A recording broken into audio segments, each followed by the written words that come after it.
years, Kyle Whittingham has moved to Ann Arbor. So many long-tenured college and pro coaches either changing jobs or stepping down. Not sure what's next for Mike. The reports are the Steelers actually retain his rights. So if he wants to coach another team, my understanding is that other team might have to compensate Pittsburgh, probably in the name of some draft capital or something like that. He will be in demand on television. I've said this before. I'll say it again. I believe the best analysts in all of sports are former coaches. I find most of them very entertaining, certainly much more than former players for the most part. So if Mike wants to do TV, TV will want Mike Tomlin. I can tell you that much. Kind of a quiet night in local sports. The Jazz beat the Cavs yesterday because nothing makes sense. They got stomped by 55 against Charlotte, and then they go to Cleveland and beat Donovan Mitchell. Sammy Merrill, shout out Bountiful High. We only produce elite shooters and handsome men. And the Jazz actually beat the Cavs. So the Jazz are off tonight. They've got a 5-game road trip. Last night was the start of their 5-game road trip. They're in Chicago tomorrow. The Utah men are back at it tomorrow against Texas Tech. The women are back at it tomorrow against Baylor. BYU will take on TCU in basketball coming up tomorrow. We do have the Mammoth in action tonight. The Mammoth are also on the road. I believe, no, that's actually a home game. The Mammoth are in the midst of a home stretch. The Jazz are on the road. That's what's going on. So Toronto's in town. The Mammoth have been a little bit better as of late. They dropped one over the weekend, but they had won 3 straight prior to. So a lot to do on the show. Players and coaches have reported for Real Salt Lake. Soccer season is upon us. First game will be in February, but they're going to head to Portugal for some preseason stuff. And there's some rumors that we could get some announcements about designated players on the way to help score goals. Because while I'm not a soccer expert, my understanding is scoring goals is paramount to results. RSL has been bad at scoring goals, which means the results have been up and down. So we'll get to the latest in the world of Real Salt Lake. The World Cup, of course, is going to be played in our region. Cannot wait for that. Yes, we will cover the World Cup. So for all of you soccer haters, just stay tuned for that. We have the bracket now, and then there were 8 in the world of pro football as we're going to look ahead now to the divisional round. Divisional round in the NFL, I think it's most people's favorite weekend. You get 2 games on Saturday. You get 2 games on Sunday. I love the wild card only because there's just more football, but we do know that Josh Allen and the Buffalo Bills will take on the Denver Broncos. That game is essentially a pick'em. As a result of undressing the Steelers last night to the tune of 30-6, the Texans will take on the Patriots. A division matchup as the Seattle Seahawks are favored to win the Super Bowl now. The Niners will try to spoil their party. Without George Kittle, without Fred Warner, without Bosa, they are banged up, but they continue to get results. And the Bears and the Rams will do battle. The Super Bowl champ, I mean, this is wide open, man, especially in the NFC. It just feels like it is wide open. Well, quite frankly, both conferences. No Patrick Mahomes, no Lamar Jackson.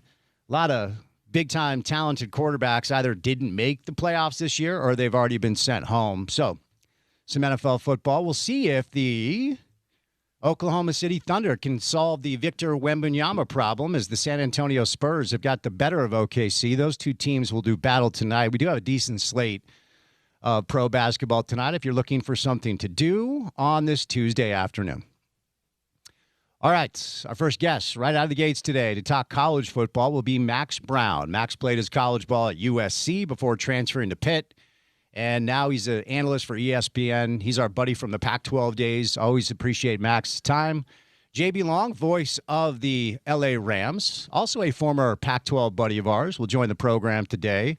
The head coach of the Utah women's basketball team, Gavin Peterson. They are off to a really, really good start. Again, they're going to be back in action tomorrow, but we'll bring on Coach Gavin Peterson today.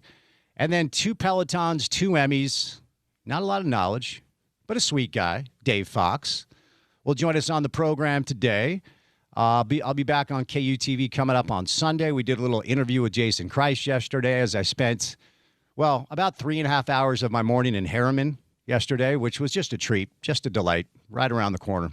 So we've got Max Brown. We have JB Long. We have Gavin Peterson. We have Dave Fox. You have me, Spence Checketts. I have all of you, the great listeners. Hello, how are you? And back in the saddle. And I use saddle because my man rides horses. After a day off yesterday, Porter Larson, how are you, young man? I'm swell. How are you? I'm well. I'm humbled today. I'm honored today. the conversation around the marketplace. People are giving me credit for Devin coming back to Utah next year. Now, again, I'm not saying that. This is not coming from me. Just coming from reaction after Devin released his video where, I mean, he featured you. Would you say, well, featured, but would you say I was the star? Would you say I was like the main, like if they were to nominate the film for an Academy Award, would I be best lead actor or best supporting actor? Lead, I guess. They led with you, but, you know. Well, I mean, it was about Devin, so maybe Devin is the lead actor. And look, I'm fine being a supporter, the supporting actor in this entire thing. A heartfelt thank you to the community for reaching out and basically saying, Spence, Devin is coming back because of you. Well, and, you know, we kind of alluded to it through the last couple of weeks. It was expected, but Devin wanted to and you know, was finalizing some things and getting the info out on his own, right? So good to have both of your backfield mates in Bert Ficklin and Devin Dampier back for Kevin McGivern. I'm sure is thrilled about that, as is one Morgan Scally. So yeah, star of the film.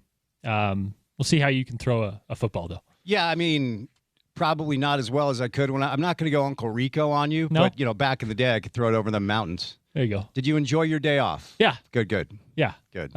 You know, a little time away from the radio. Still listened a little bit. Just, you know. You did? A little bit. Wow. I had to turn it off after a few minutes. Yeah. You don't like when you take time off, you got to disconnect, man. You don't need to listen to this dribble. I was like, wait, what am I doing? Yeah. Right? You know, some adult things to take care of and yeah, back in the saddle, as you say. Back in the saddle. Porter along for the ride today. Okay. Again, our first guest, Max Brown. We're going to break down the world of college football with Max. Maybe he can help us solve the myriad of issues this great sport has run into. But before we get to Max, courtesy of our good friends and your good friends at Prize Picks on a Tuesday afternoon, it's time now for your opening tip. Welcome to The Drive with Spence Checketts on Utah's #1 sports talk. Now into the studios of ESPN 700 to set the scene for the show. The opening tip of The Drive is brought to you by Prize Picks. Use the code ESPN 700 with Prize Picks. All right, new year, new you. Whether you're starting a new routine or making player picks for the first time, trying something new can be hard. But in life and on Prize Picks, it always feels good to be right. With high-pressure playoff matchups every weekend and elite hoop action almost every single night, the action never stops. And Prize Picks lets you take control. New feature alert, Prize Picks now has early payouts. I actually used this last night. If your player gets off to a hot start, you now have the option to cash out those winnings before the game even finishes, meaning this. If you make two-player projections and say you put $10 on it and the payout is like $30 if they hit their projections, and then halfway through the game you can cash out for like $24 instead of wait till the end. And I did that last night, and it turned out it was going to work because if I let it run out, I would have made zero money. So a new feature alert called Early Payouts. You can also find your community on Prize Picks. With the new social feature, you can share Prize Picks with your friends, copy lineups from winners with a single click. Copy lineups you like or use them as inspiration for your own picks. You can even follow Prize Picks partners like us and tail or fade our picks with just one click. Bottom line is this. Step number one is you download the Prize Picks app today. You use that promo code ESPN700 to get $50 in lineups after you play your first $5 lineup. Promo code ESPN 700 to get $50 in lineups after you play your first $5 lineup, because on Prize Picks, it is good to be right. The transfer portal giveth, the transfer portal taketh away. It will close on Friday. We've got about 3.5 more days before we can kind of analyze what these rosters will look like. And since this is the only transfer portal window, we will have a pretty good idea, even though it is only mid-January, of what Utah football will look like come fall. And BYU football will look like come fall. And the Big 12 as a whole, college football. Now, the one caveat here is the two teams that are left playing, of course, Miami and Indiana, 6 days from now, will do battle for the college football national championship. I believe those players have 15 days after the game to enter the portal. If I'm remembering that correctly, there's something that's still out there for the final two teams that are in action to make decisions afterward. The calendar needs to be changed. We've talked about it on the show for years. It is absolute chaos where you have play callers, coordinators playing for national championships that have already taken head coaching jobs elsewhere. So essentially, they are doing two very busy full-time jobs, and trying to watch their back to make sure that their new job is set up to succeed, because all these guys, for the most part, want to be head coaches. But for the most part, after Friday, I think we'll have a good idea of what Utah and BYU are going to look like. And this fan base, Utah football fans, badly needed some good news after a pretty disappointing news cycle. You know, Celeste Moa, Ben's kid, who was the number one recruit out of the state of Utah, had initially committed to Tennessee. And then at the final hour, Lewis Powell, who I believe is literally his uncle, if I understand that correctly, helped get Celeste to flip from Tennessee to Utah. And a lot of people were pumped. And there was a conversation that Celeste would kind of be like a Smith Snowden, where he'd play both sides of the ball. Of course, that's going to be, I think, a little bit more consistent throughout college football, because with the revenue share in your pocket, you know, you've $20.5 million is the number, but a lot of people just think that's on the football program. It's not. That's what the institution can share with all of their, I'm not going to say student athletes. That is a fake term that was made up to avoid labor tax, as we talked about. Young people who play sports in college. So that's across the entire athletic department. Most schools, including the University of Utah, are thought to be spending around $16.5 million on football. And if you go through the math, and the Athletic did this last week, as far as the going rate for top shelf talent, position by position by position, it's really hard to build depth when it comes to the money you're spending on your frontline guys. And this is not just a Utah problem. This is across the landscape of college football. Lane Kiffin talked about this last year before, of course, he did an about-face and took the LSU job, that even in the SEC and the Big Ten, the depth isn't there the way that it used to be, because you just can't stockpile five-star kids the way Nick Saban used to do, or Kirby Smart used to do at Bama or Georgia or what have you. You just can't do that anymore. Of course, the NIL conversation continues, because the NIL portion of revenue that these kids can make is outside of the revenue share portion that schools can pay them, which is why it is paramount to have your NIL. I don't even know if we're using the term collective anymore. Whatever it is, your NIL pile of cash needs to be stacked very high, because that's going to be the line of delineation, not the revenue share number you can pay players. Everybody has the ability to do that. Now, not every school has the revenue to do that, but most of the P4 schools do. So we're operating off the premise that if you're in the ACC, the Big 12, the Big 10 of the SEC, you will be paying your football players about $16.5-17 million, unless as an athletic department you have chosen to allocate even more than that, but then you're taking money out of the pocket of the basketball team or the women's basketball team, or here in Salt Lake at the U, the gymnastics team. So we're operating off the assumption that all of these schools are on an even playing field when it comes to revenue share checks written to players. It's where the NIL stuff gets into play that's a little bit more uneven. But Celeste Moa, the last player, at least as of now, to, I'll just say, decommit. I'm not sure what terms we're using anymore, but Celeste, who was reported to have been here in Salt Lake and enrolled in school, I'm not exactly sure where that information was coming from. He is leaving, and he is moving to Ann Arbor to play for Kyle. He joins J.J. Buchanan. He joins Jonah Lea'ea, and at this point, John Henry Daly. If there has been an announcement as far as where Smith Snowden is going, I have not heard that as of yet. I would imagine Michigan's defensive backfield is pretty stacked, and they've got a lot of kids that have actually decided to come back to play for Kyle. So maybe Smith ends up in Oregon, maybe ends up at BYU, maybe ends up at Colorado, but no official announcement yet. Tao Johnson has committed to UCLA. Dallas Vakalaki is going to be in Penn State. But the news that came down today, a tremendous sigh of relief for Ute fans, to find out that your quarterback is coming back. And not just Bird Ficklin, but Devin Dampier. So both of the quarterbacks who last year were really dynamic and really, really productive will be back in the fold. Devin has 1 year left to play. And we talked about this during Crosstalk. In a perfect world, we would have a succession plan in place where for 1 more year, Devin's the starter, Bird backs him up, and then when Devin moves on, it's Bird's show. But unfortunately, this is a year-by-year sport where you have to re-recruit even your own players, so there's no guarantee that that's actually going to go down. So where we stand as of now for Utah football is, when it comes to the incoming transfers, there are 12 committed. Okay, so we're going to get to know some of these new players. The Brandon Pegan kid, the wide receiver who played for Kevin at Utah State, who had a really good year last year. A lot of people excited for him. And if you pretend like you've been smashing San Jose State tape, go ahead and talk about some of these other kids.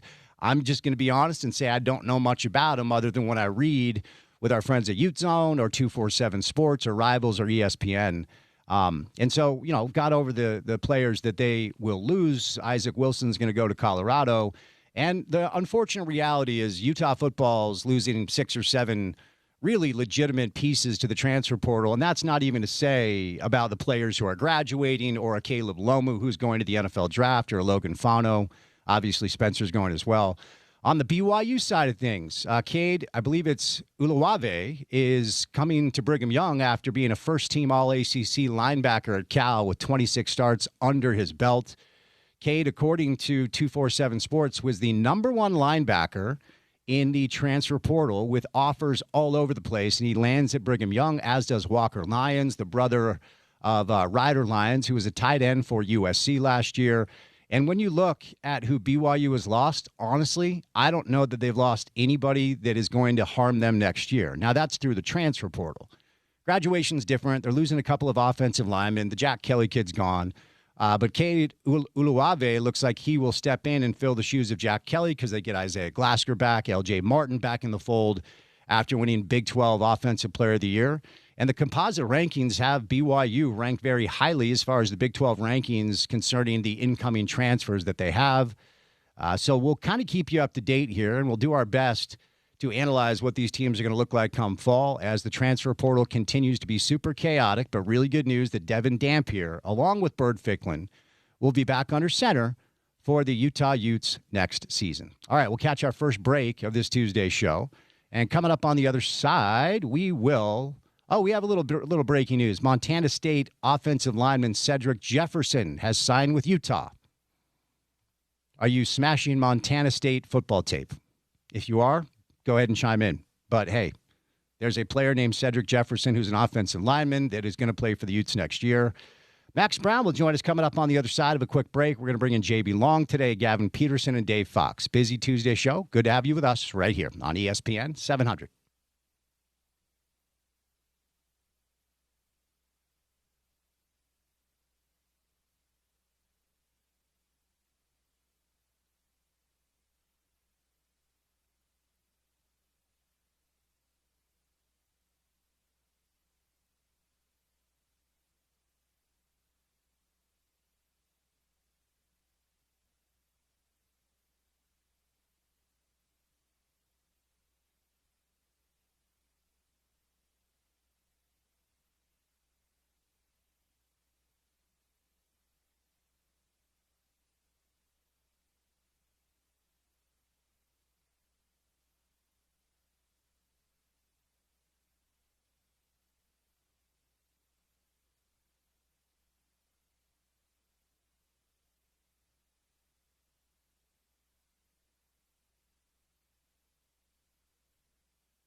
Do you remember, I don't know, maybe 2 years ago when someone hacked my Instagram account and was hawking Bitcoin to all my followers? You remember that? I do remember that. It wasn't as bad as my Instagram hack.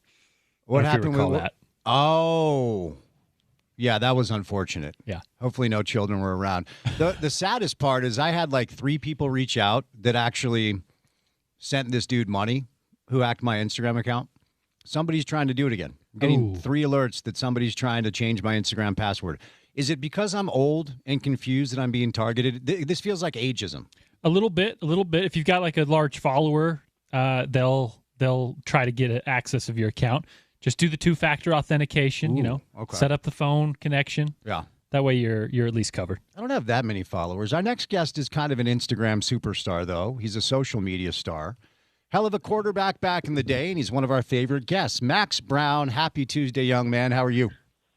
What's up, Spence? Thanks for having me on. Yeah, I'm not a big two-factor authentication guy. Kind of a pain in the ass, but I do what I got to do whenever they make me check in on that.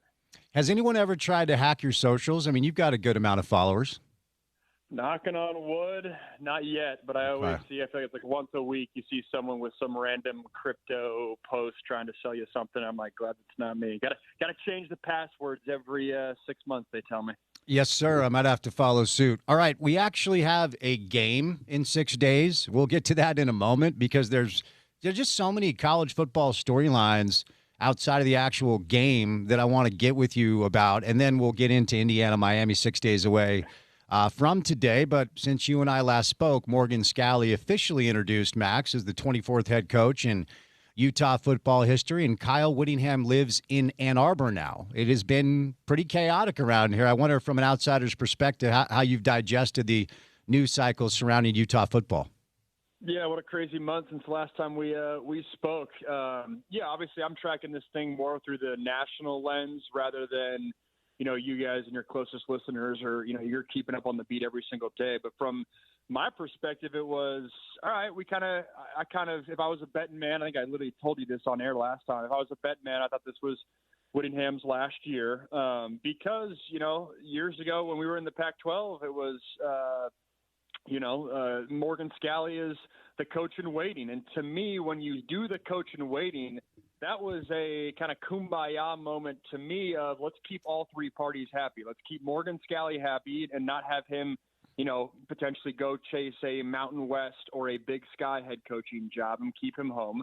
Let's keep Kyle Whittingham happy where he's able to kind of go out in his own schedule. And when the time does come for him to pass the baton, he's able to pass it to a guy that he coached and, ideally on paper, keep the rhythm going. And then it makes sense from an administration side where you're not having to start a brand new regime. And so when it got announced that, hey, he's stepping down, I was like, all right, this is kind of par for the course. This is what I thought. What a incredible career that he's had, built a statue kind of thing. And then 40 hours later, it was actually on TikTok. I saw a TikTok of someone Utah related that was like, why is there no press conference? Why is there no celebratory, this is an amazing run, yay, go team go? And then that got me thinking of like, ooh, there might be something here. And then I think it was like 24 or 36 hours after that, you started hearing the murmurs that, no, Kyle Whittingham did want to coach. And, maybe this wasn't his exact timeline and course of events kind of thing. And I think coincidentally, it was that week the Sharon Moore stuff happened. So to me, the next chapter, the non-Utah chapter, the Whittingham to Michigan, that's a perfect scenario for both guys on paper. Michigan got incredibly lucky that Kyle Whittingham was sitting there waiting for them, because if there was no Whittingham, I think they would have had to go a route that would have not been a consensus support of whoever that head coach ultimately was. And then for Kyle Whittingham, he doesn't want to take a step back. If he's going to get a new job, I would imagine it would have to be a blue blood type of job. And so it works out for both sides with, Kyle Whittingham going to a program that really matches his identity. So, football fans, especially college football fans, there is an emotional tie, and you know this because you played played quarterback in college for SC and then later Pitt. I mean, college football fans, the only thing I can compare it to is like European soccer, like EPL, soccer fans in the Premiership over in England and London. there is an emotional tie to the team in a way that I don't feel like, and NFL fans love their team as well, but in college, you may have met your wife. In college, you may have, found your friend circle or discovered what you wanted to do as a human operating in the world. There's like an emotional tie to your school in a way that most other sports don't necessarily have. And so I understand the frustration, Max, of the fan base here in Salt Lake as Coach Witt took a number of different coaches, namely Jason Beck, offensive coordinator, and like 5 or 6 others. And as of this recording, Celeste Moa, the latest player to, I'm going to say decommit. I don't know if we still use that term, but he's leaving Utah to go play for Kyle in Ann Arbor, as is J.J. Buchanan, as is Jonah Leah, and then John Henry Daly, who was a beast last year. And we still haven't heard from Smith Snowden. So it could be 5 really good difference makers that will follow Kyle to Ann Arbor in addition to 6, 7 coaches following Kyle to Ann Arbor. Now, here's where it gets tricky. Utah football pillaged New Mexico's staff last year. They took its offensive coordinator, its quarterback, its running back, its wide receiver. Like, this is the name of the game. So I don't really have a question. I just want your thoughts because I can understand the frustration of the fan base, but at the same time, we probably just need to accept that this is how the sport works now. Yeah, I agree. And, that's obviously been the trend across college football the past couple of years of, coach leaves, goes to the next job, takes all his players with them. Obviously unique, Utah scenario is unique where it wasn't a, upgrade or promotion, so to speak. It was a parting of ways and then resurface at the next spot, which is, kind of backwards. I would say in the grand scheme of programs, I think Utah is positioned to weather that storm well, because to me, there is such a solid foundation existing at Utah already. This is not hence why you had Morgan Scalley in waiting. This is not a brand new regime. And this is a Utah University at whole that the arrow is pointing upwards. This is not a restart. This is not a rebuild. As a, West Coast, born in Seattle, went to USC guy, I always looked at Utah as, hey, if you can put a fence around the state, get great front 7 players, offensive line players, develop them. Like, that is the recipe. And I know that's harder to do with NIL, but I also, you read the headlines of Utah stepping up their investment and whatnot. So I say that in the lens of, I do think of all the programs that have had to weather that kind of storm over the years, Utah is positioned to weather it, I think, appropriately. But you can't waste time. Morgan Scalley, he'll probably give it that, 1 year of, adjustment period kind of thing. But come year 2, you got to win. And I think it's paramount for him to carry over the identity that is Utah football currently, that Kyle Whittingham established, into this new era, and not get complacent of, it's a given that Utah's always going to get the front 7 talent. It's a given that you're going to get the local talent kind of thing. Because we've seen pockets where Salt Lake kids go to Oregon, Salt Lake kids go to USC. And if you slide for 2 years, especially with NIL, there's a world where you could lose that momentum. We did get some, and this was a fan base that needed some good news after a lot of good players and big time pieces have elected to go elsewhere. Both Devin Dampier and Bert Ficklin, Max, will be back next year. Now, Kevin McGivern, the new offensive coordinator, runs a system that's very similar to Jason Beck's. And when Morgan decided to go in that direction, I wondered aloud on the show, is this a little bit of a love letter to Devin? Like, hey, we can replicate what you did a year ago. Now, they're 2 different coaches. It's not a seamless transition. But Kevin, with Bryson Barnes at Utah State last year, was able to get a lot of production out of a quarterback that respectfully is not on the talent level of Devin Dampier. So you watched Devin quite a bit last year. Bird, the backup, looks like that's going to be the 1-2 punch next year. Max, what do you think? I would say at first glance, I would way rather have my quarterback coming back than my offensive coordinator, hands down. Let my offensive coordinator walk. If I have my starting quarterback coming back, you can make do with that. I mean, you're looking around the country at all the transfer portal quarterback headlines and the schools somewhat scrambling, and as a result of scrambling, having to pay a huge premium to try to entice XYZ quarterback in the portal. The fact that you're locking down a high-caliber college quarterback, which sometimes I feel like Dampier, he had so much buzz in August, so much buzz in September. Utah loses, Texas Tech at that early October mark, and then you kind of given that Utah was like right on the outside looking into the playoff, people sleep on the progression of what Devin Dampier was. The stat line was good. The play was good. To have him build off of that heading into 2026, like that to me, if you're going to have people departing, the fact that you got the most important guy coming back, that's a huge win for Utah. Yeah, for sure. Now, before we move on, Morgan Scalley is a first-time head coach and known him a long time, consider him a friend, very excited for this opportunity. I am approaching next season, I'll say cautiously optimistic, where I believe Morgan has it in him to build this thing up in the way he wants it built up and continue what Kyle built. But at the same time, expectations lead to tremendous disappointment when it comes to football and in life. You can write that down, kids. Life lessons on the show today. So I'm kind of leaving this space for like an acclimation period, right? I don't know what it's going to look like next year, Max, but I'll ask it this way. What does success look like year one, Morgan Scalley in the Big 12 for Utah football? Ooh, success. I would say if you're in November and you're talking about a CFP berth, that's success. I think that's the standard where Utah football is at now. And so what does that mean? That means you're heading into November with one and at most two losses with a path towards a Big 12 title, and you're right in the hunt with what will ultimately probably be Texas Tech again, BYU again, and in that conversation. Like I said, I think it's important that you can take a modest step back. I mean, that happens with sometimes when you're having an all-world head coach leave, but it can't be a total bottoming out and you losing culture. But I'd be excited if I was a Utah fan. I mean, if I was an athletic director in today's day and age, there's something about having a youthful energy. I think, that's kind of to your point when you led me into the show, it's ageism. It is. But I also – you look around, I'm meeting with these coaches every Friday during the season, and they're asked to do more. They're asked to go to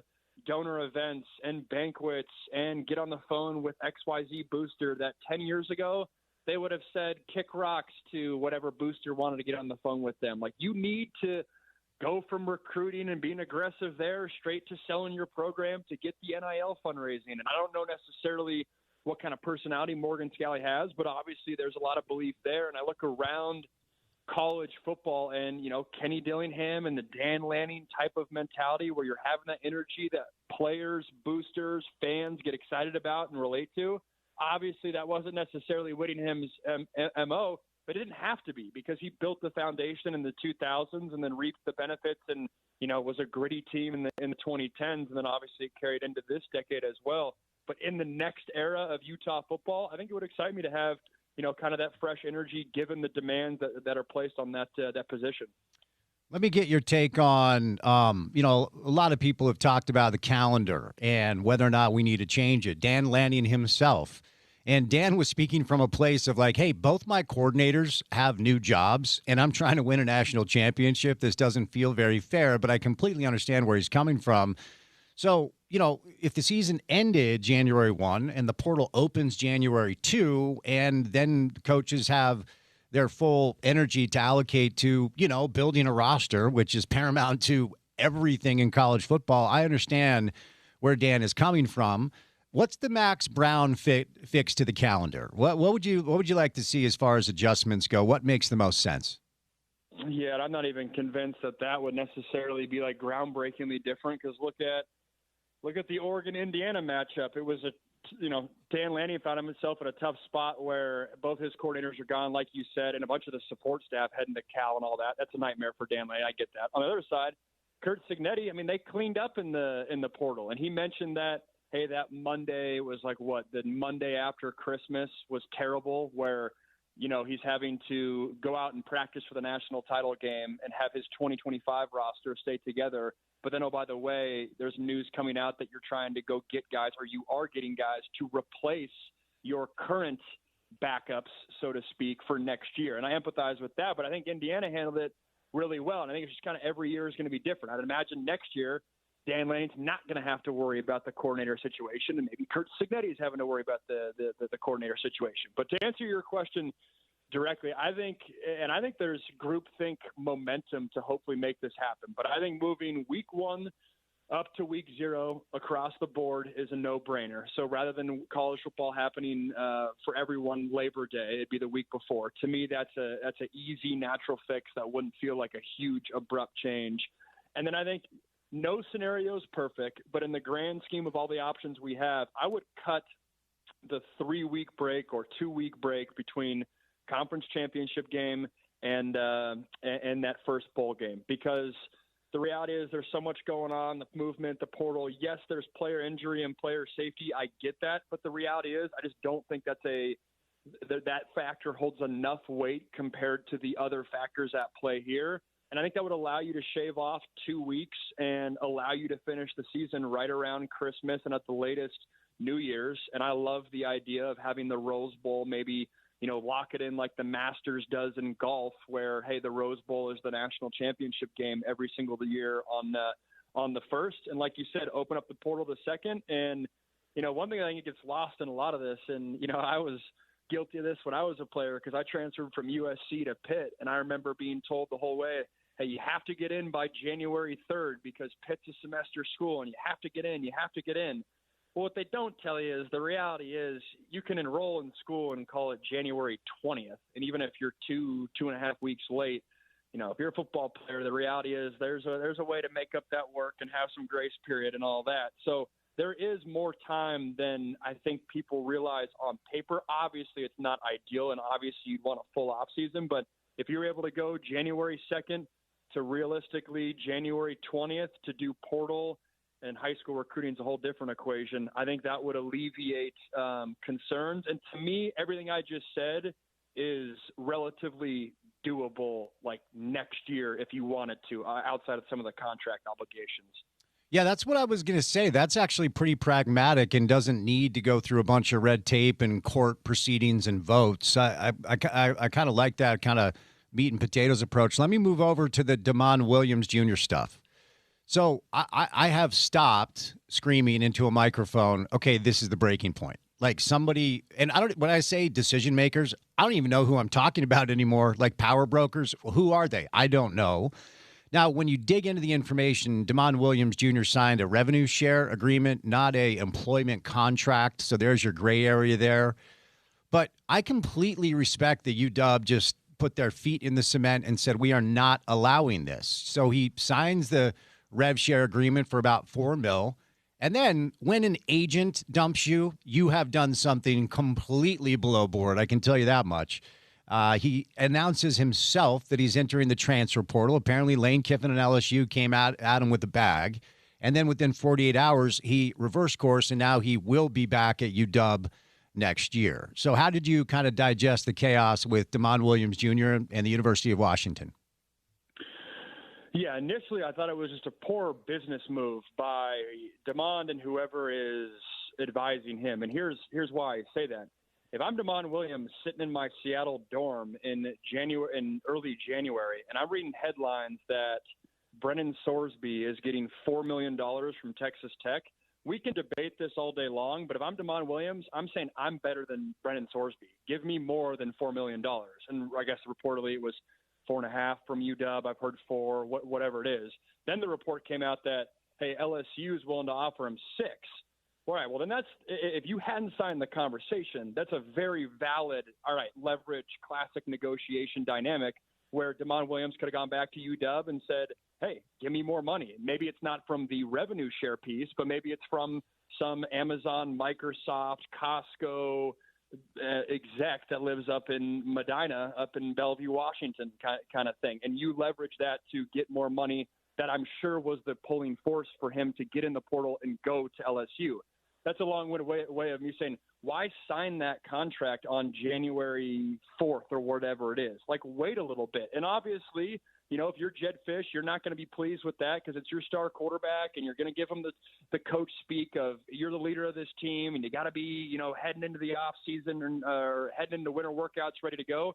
But this is also business, and this is where we're at. So whoever was involved in advising him to sign when he did, knowing that this was coming, the transfer portal, and it wasn't just Brennan Sorsby, it's Sam Levitt, LSU, and obviously all the visits he took. It's Josh Hoover from TCU to Indiana. Like, if I'm Damon Williams, we can debate it all we want. I'm saying I'm better than those guys, and I think he has the film to at least have that argument and have that negotiation. So that's where it's at now. And then once he signed the dotted line, you can't back out. That's just bad ball. It's bad legacy. It's bad business. It's bad leadership. It's bad for your career all the way around. And I made this point. I know he came out with the joint statement with the University of Washington, but to me, I think he's got to get in front of a mic and hold a press conference and wear this whole thing on the chin, because right now, I think, there's so much unease within the Husky fan base. The hardcore Husky fan, still, I think, does not take a liking to him. And that's sad. That should not be the case. He should be on the same path that Jake Locker was on in terms of when he came back to school and the excitement there, and Michael Penix in year 2. Like, Damon Williams should have that level of excitement. And I think he's got to own it, get in front of a mic. And even if he's not the most, well-spoken guy, I think a lot of people would gain respect. A lot of the donors and the fan base and all that would gain respect and be more committed, especially when you need those folks to help fund your program NIL-wise. All right, let's get over to the final game of the college football season that will take place in 6 days from today and can be heard on this radio station.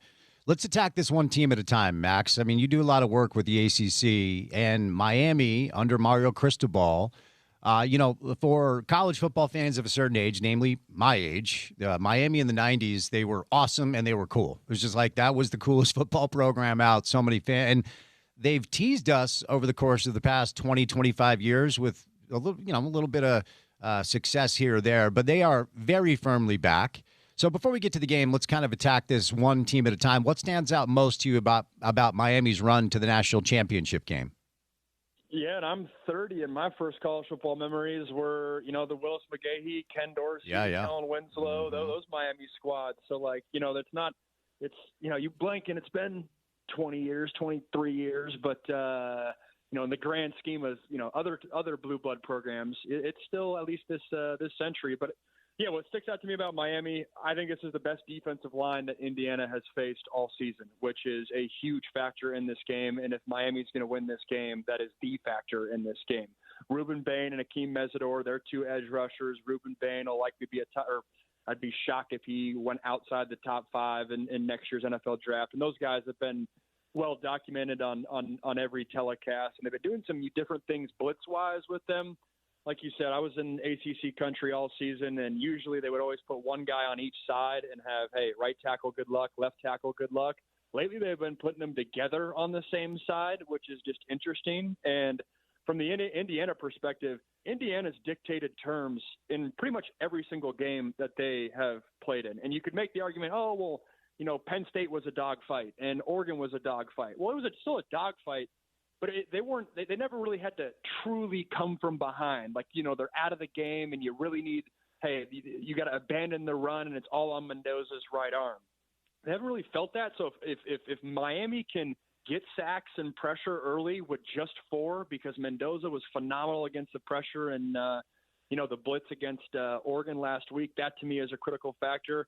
Malachi Toney, their true freshman slot receiver, is a phenomenal player in the conversation for best true freshman in the country. And, what's unique, again, from an Indiana perspective is Indiana's secondary. They got a second-team All-American. They got a top-round NFL draft pick at corner. They got another second-team All-Big Ten at the other safety spot. They got dudes, but they're used to playing, a Jeremiah Smith, which is a true outside receiver at Ohio State, a Denzel Boston, which is a true NFL outside receiver at Washington. Malachi Toney, very much a slot receiver. So it's a different vibe defensively in terms of matching up against Miami, but he's an electric player that if Miami's going to win, he's got to have 2 or 3 explosives in that game. All right, before I set you loose, just if you want to give me a prediction, that's fine. I'm not one that does that very much because people get mad at me if they put money on games and then yell at me because they lost their money. But Indiana is up to, I think the last time I checked, it's 7.5. Which seems really big. But to your point about Indiana, Max, and I will admit the first game I watched of theirs was the Oregon game. And you sit down, you watch that. But I've been tuned in since then, and it's as close to I don't want to say perfect. They have one fumble all year. Like, they haven't botched a snap.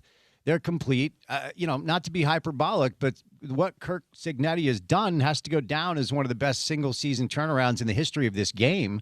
So I think it's 7.5. Indiana a healthy favorite over Miami. How do you think it plays out?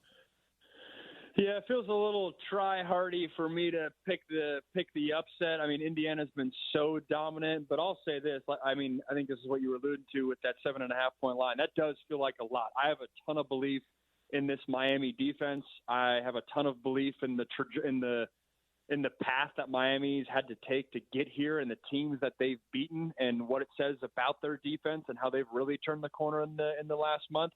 I have concerns about their offense. Miami's running the ball better than they have. They're averaging 175 yards on the ground compared to just 150 during the regular season, and obviously that's against better competition. So there's something there. I think this is a gritty game. I think this is a close game into the second half. I do think Miami covers, but man, it's hard to pick against Indiana just because they have so many different ways they can beat you. They got the Heisman Trophy winner, but honestly, like the run game and the offensive line might concern you a little bit more. They have the physical receivers out wide, and then they got a loaded defense full of gritty guys that, some will play on NFL and others will just be elite high-end college players.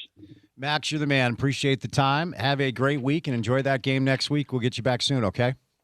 It was fun. Thanks, Spence. All right, the great Max Brown, college quarterback, USC and Pitt. Did a great job for the Pac-12 network before George Kliavkoff was beheaded by Brett Yormark.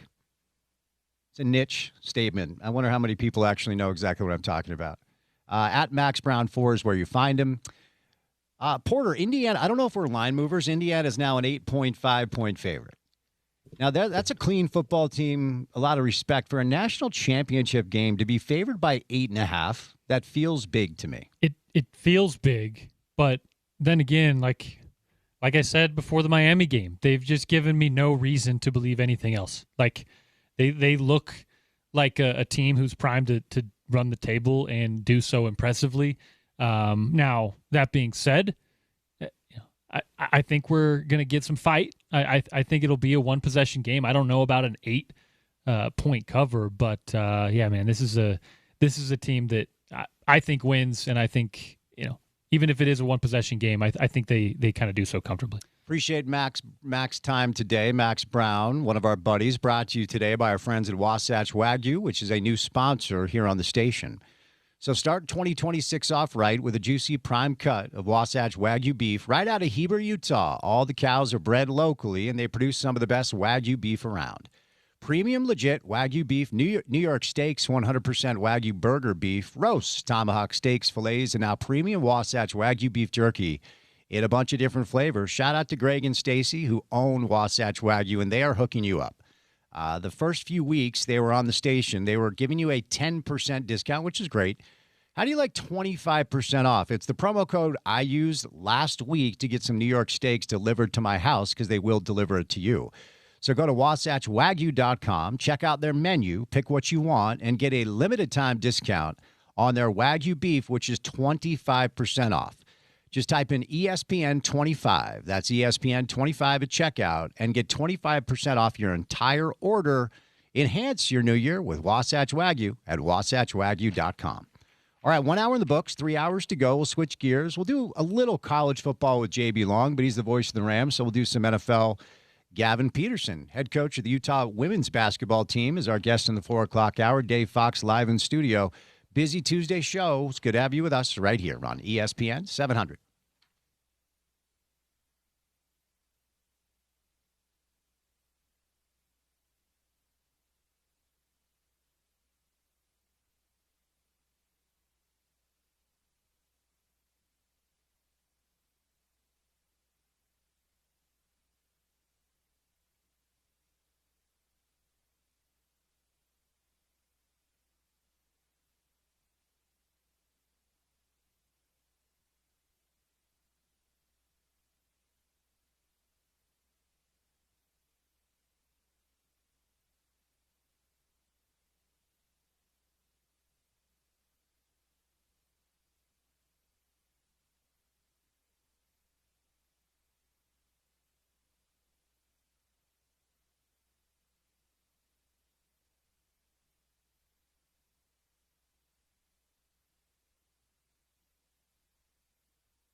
All right, we're going to have Gavin Newsom on the show today, head coach of the Utah women's basketball team, off to an excellent start in Big 12 play. Dave Fox, my buddy from KUTV, will be in studio.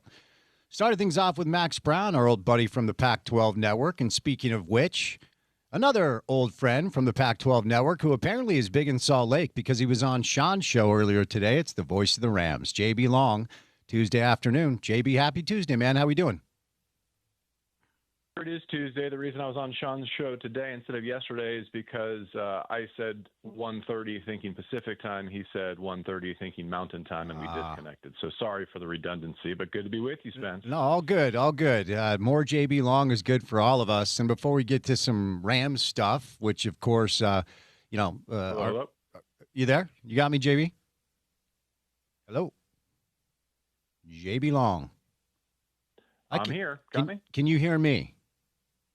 I heard your intro. Now I got you back. Oh, okay. I don't know. Maybe we got a little delay going on, but that's the beauty of live radio. This is not a podcast, so we can't stop. We're just going to keep going because we are pros, JB. Before I get to the Rams and NFL stuff, Sorry, if you can hear me, I lost you again, so feel free to hang up. Let's go ahead and disconnect. Let's go ahead and disconnect from JB Long, and let's try to get him back. We did our best. That's the beauty of live radio. JB is the voice of the LA Rams. He's been the voice of the Rams for 10 years. We got to know him over at the Pac-12 network when he was on that network. He does some college football and some college basketball for TNT as well. So we'll get JB on, as the Rams now are, according to the odds I have in front of me, Seattle is your favorite to win the Super Bowl, and then the Rams are second. The Patriots are up to third, tied with Buffalo, and then Denver and Houston. Houston absolutely undressed the Steelers last night, and Mike Tomlin has stepped away as the Steelers head coach after a 19-year run that included a Super Bowl. Craziest number from the Steelers story is that they've had 3 coaches in 56 years, which is wild. But let's take two. JB Long, voice of the Rams. Do we have you? I'm here. Hope you got me. There we go. I got you. All right, so before we get to the Rams and the NFL playoffs and all those storylines, it has been a wild month here in Salt Lake as Kyle Whittingham steps down as Utah's head coach.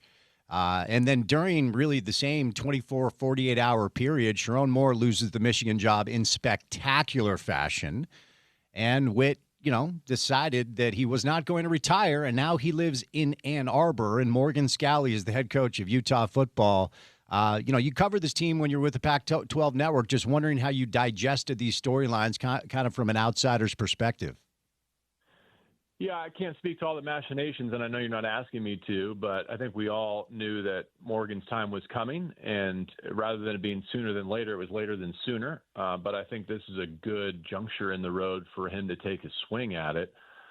And likewise for Whittingham, if he really isn't done, I think it's fair to say, correct me if you feel otherwise, that Michigan needed him more than he needed Michigan, certainly.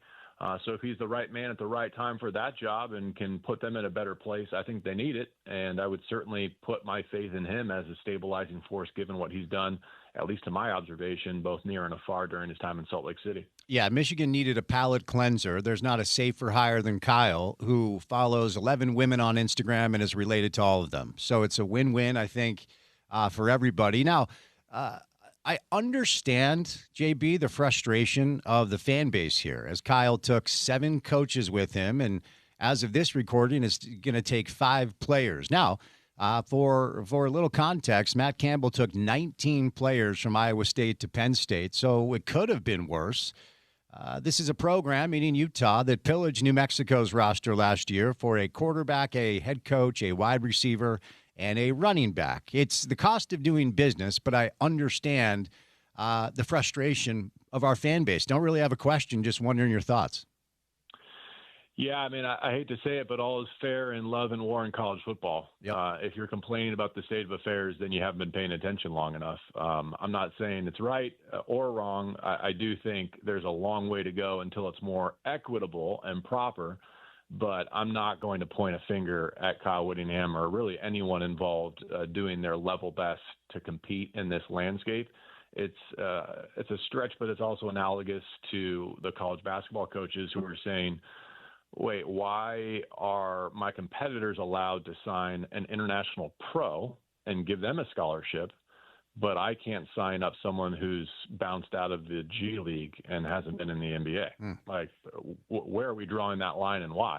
If we want to draw some hard lines, I'm all in favor of that. But as long as my competition is allowed to make these maneuvers, then I'd be foolish not to do the same, because come next season, I'm going to be judged by the same metrics they are, wins and losses. You're a smart guy, and look, when it comes to the job that you have, you're going to call the games, and you're going to do an excellent job to make sure people have a good product. Period. End of story. But I don't even know what the adjective is. Are you concerned about the future of college football? Do you believe that we're going to, at some point, guardrails, I guess, is the term. I've been yelling for 5 years, if we're going to do the pro thing, let's do the pro thing. Rip off the Band-Aid. Yeah, there are complications to collective bargaining, but that would lead to contracts, and it would lead to symmetry. It would lead to more consistency, and it would do away with the majority of the chaos we find ourselves in. But we do find ourselves in the chaos, JB. If you look in the JB Long crystal ball, the future of college football looks like what? Well, I would say that relative to where we've been having this conversation 6 months ago or a year ago, I'm actually more optimistic now. I think I've come to realize, and maybe some of your viewers feel this way similarly, maybe it had to get worse before it can get better. And maybe we're not all the way down in terms of hitting rock bottom. But I think some unsavory things had to go down and had to transpire for the appropriate shapeshifters and influencers to get this in a better place. And I think we're all still going through those growing pains. I mean, I look at the quarterback situation in Washington recently. It sounds like there's going to be another battle for the Ole Miss quarterback for eligibility upcoming. Like, none of these things are a whole lot of fun necessarily to deal with as college football purists. But if they're a stepping stone to getting to, if not the final stage, at least a better stage and a better solution, then I'm okay with it. And I'm not as resentful as maybe I was rewinding time a year. Now, when it comes to the current landscape, and we've talked about this a lot because Penn State came after Kalani Sitake, who ended up staying in Provo. And, of course, Kyle Whittingham, as we referenced, lives in Ann Arbor. Penn State, a Big Ten school. And part of me wondered if Kalani would just jump only because of that. And Whit talked about the Big Ten a lot openly. A lot of people, JB, believe that we are not in a P4 landscape, and the future of the sport lies with two conferences, and that's the Big Ten and the SEC. I understand that because the future of the sport is almost literally in their hands. Do you think that's the landscape in which we reside now? I hope not. I don't think that's representative of the competitive balance, and I don't think that's what's healthiest for the game.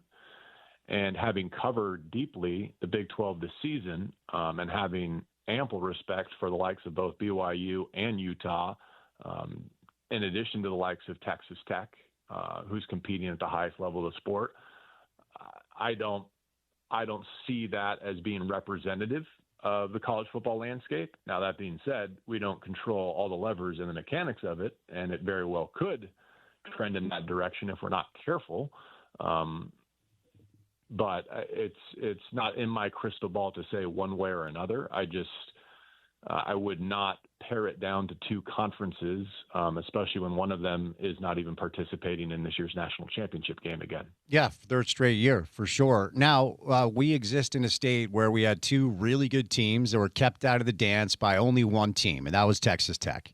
And, I was on the field level when Tech was here in Salt Lake, and they were for real. I mean, they were really, really good. That was a 3.5 quarter battle, and then it got away from the Utes. But Texas Tech blanked by Oregon. A lot of people, JB, viewed that as an indictment on the Big 12. Did you? I try not to react too much to one-game sample sizes. I mean, unless we're going to make the same indictments against other conferences that lost in similar blowout fashion, particularly last weekend against Indiana or a couple of weekends ago at the Rose Bowl, then I don't think it's fair to broadly apply those standards to others. I think styles make fights. I think 3 and a 3.5 hour increment windows are not nearly large enough sample sizes to judge any football team, much less a college football team. Yeah, that was.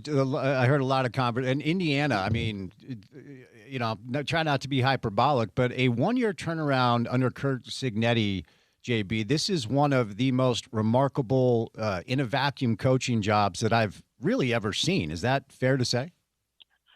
It is for me that I can call to mind. I mean, I'm pretty close to one here in Los Angeles with Sean McVay and the Rams, which I know we'll get to as well. But I think coaching matters more in football than in any other sport. And I've seen it firsthand. I observe it year after year, as I know you do too. I think that's why some of the ridiculous things are happening when it comes to, stealing coaches or hiring coaches away and paying massive buyouts, either because of over or underperformance, is because Cignetti and others have proven that you're one proper hire away from completely reversing your fortunes, even if you're the most dismal college football program of all time. Over now to the Rams and the NFL side of things. Sean McVay is now tied for the second longest coaching tenure in the NFL. When I say that to you, JB, what enters your mind? How old I am. I was older than him when he was hired, and I'm still here, and so is he. He's not even 40 yet. How about that? Yeah. It's pretty incredible. But I'm not surprised, because when you do this nearly a decade, the rest of the cycle is going to churn. And when there's, a third to a half turnover in the coaching ranks year after year, if you've been able to survive and earn the right to survive through multiple of those cycles, I mean, maybe the fact that Andy Reid is still ahead of him is the outlier. Like, that's what should be surprising. There was another one that caught my attention before Wild Card Weekend, which was that Matt LaFleur was the senior NFC coach in the playoff field. That's still one of the youngest guys in the profession too. But I think it speaks to, owners know what's impacting winning on Sundays these days, and they all want their Sean McVay or Mike McDonald or fill in the blank. And if they don't have one, just like if they don't have a franchise quarterback, they're going to deploy all of their resources to find someone who can do it. So right now, Seattle is your Vegas favorite to win the Super Bowl, but right behind Seattle is your LA Rams, and I believe maybe 3 weeks ago, the Rams were actually the favorite to get it done. I don't know about you, JB. This feels entirely wide open. One of the great things about football, and one of the reasons I tell my listeners do not gamble on the sport, is that it is highly unpredictable. But, of course, under McVay, it has been a very consistent run for the most part. Every team's going to have a year where you get injuries and all that stuff. Let me just macro viewpoint, what do you most attribute the success of the Rams to this year? The immortal chamber that Matthew Stafford was in at the end of training camp, if anyone in your audience followed that story. Mm-hmm. He did not take a snap this summer because of a lingering back issue. And the next thing you know, there was this Airstream outside the facility and a red light therapy device, perhaps. And next thing you know, he's having an MVP season in his 17th campaign at age 37. A little bit of a cheeky response there, but clearly it's the quarterback who's been driving this whole thing. A tip of the cap to Puka Nacua, who in year 3 once again elevated the bar. I think he should be the NFC or the NFL Offensive Player of the Year, though he'll probably lose to Jackson Smith and Jigba, understandably. But when you have the most productive offense in the game, and you marry it with the most effective running game in professional football, it's no wonder that they've been able to compete in the best division in football, which has produced 3 of the final 4 seats in the NFC. So the Rams entered the game against the Panthers as a pretty healthy favorite, and, I was pretty confident that they could get it done. But respect to Carolina, right? Like, really showed up, made it a fight. Before we move on to what's next, what'd you make of the Rams escaping in the wild card round? Yeah, I think it's representative of a lot of what we saw over the weekend, which is you can set the line wherever you want, but when you're on the road, especially in playoff football, you better be prepared for a 4-quarter struggle. We've never seen a weekend like this with all the fourth-quarter lead changes and comebacks and victories.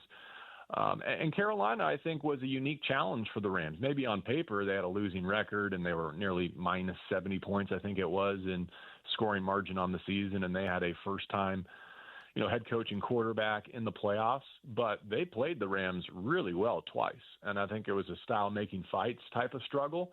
And I also give Bryce Young a lot of credit. His 2 best games as a Panther came against this Rams defense. So There's another way that could have gone where Puka Nacua catches that touchdown going into the half and the Rams pull away and win by 3 scores. But that's not how that game turned, and the Rams did just enough in terms of self-inflicted injury to allow the Panthers to capitalize on those moments. And when that happens, you're always one play away from Cancun or Cabo. Speaking of weather, Chicago is one of my favorite summer cities in America. Chicago is one of my favorite summer cities in America. And I have not checked the forecast, JB. I'm going to go out on a limb and say that coming up on Sunday, it will not be warm. The Bears have, I think they're 3-3 when they've trailed by 10 points with under 5 minutes left in a game. They have this cardiac kid type approach where they've come back and really, reinvigorated a fan base that hasn't had a lot to cheer for over the past number of years. So the challenge ahead for the Rams on Sunday sounds like what? Well, I think it dovetails nicely with what we were just talking about, which is from the Rams standpoint, no 2-touchdown lead has been safe this season. They coughed one up in Philadelphia early in the season. They coughed one up late in Seattle that would have given them the right to control their 1-seed destiny. So should they be so fortunate to have a 2-score lead against Caleb Williams and the Bears, they know that they cannot afford to exhale or let go of the rope. As for the forecast, it is shaping up to be historically cold, not just by Ram standards, but by Chicago Bears standards as well. So that will definitely influence how this game is played on the terms on which it's played.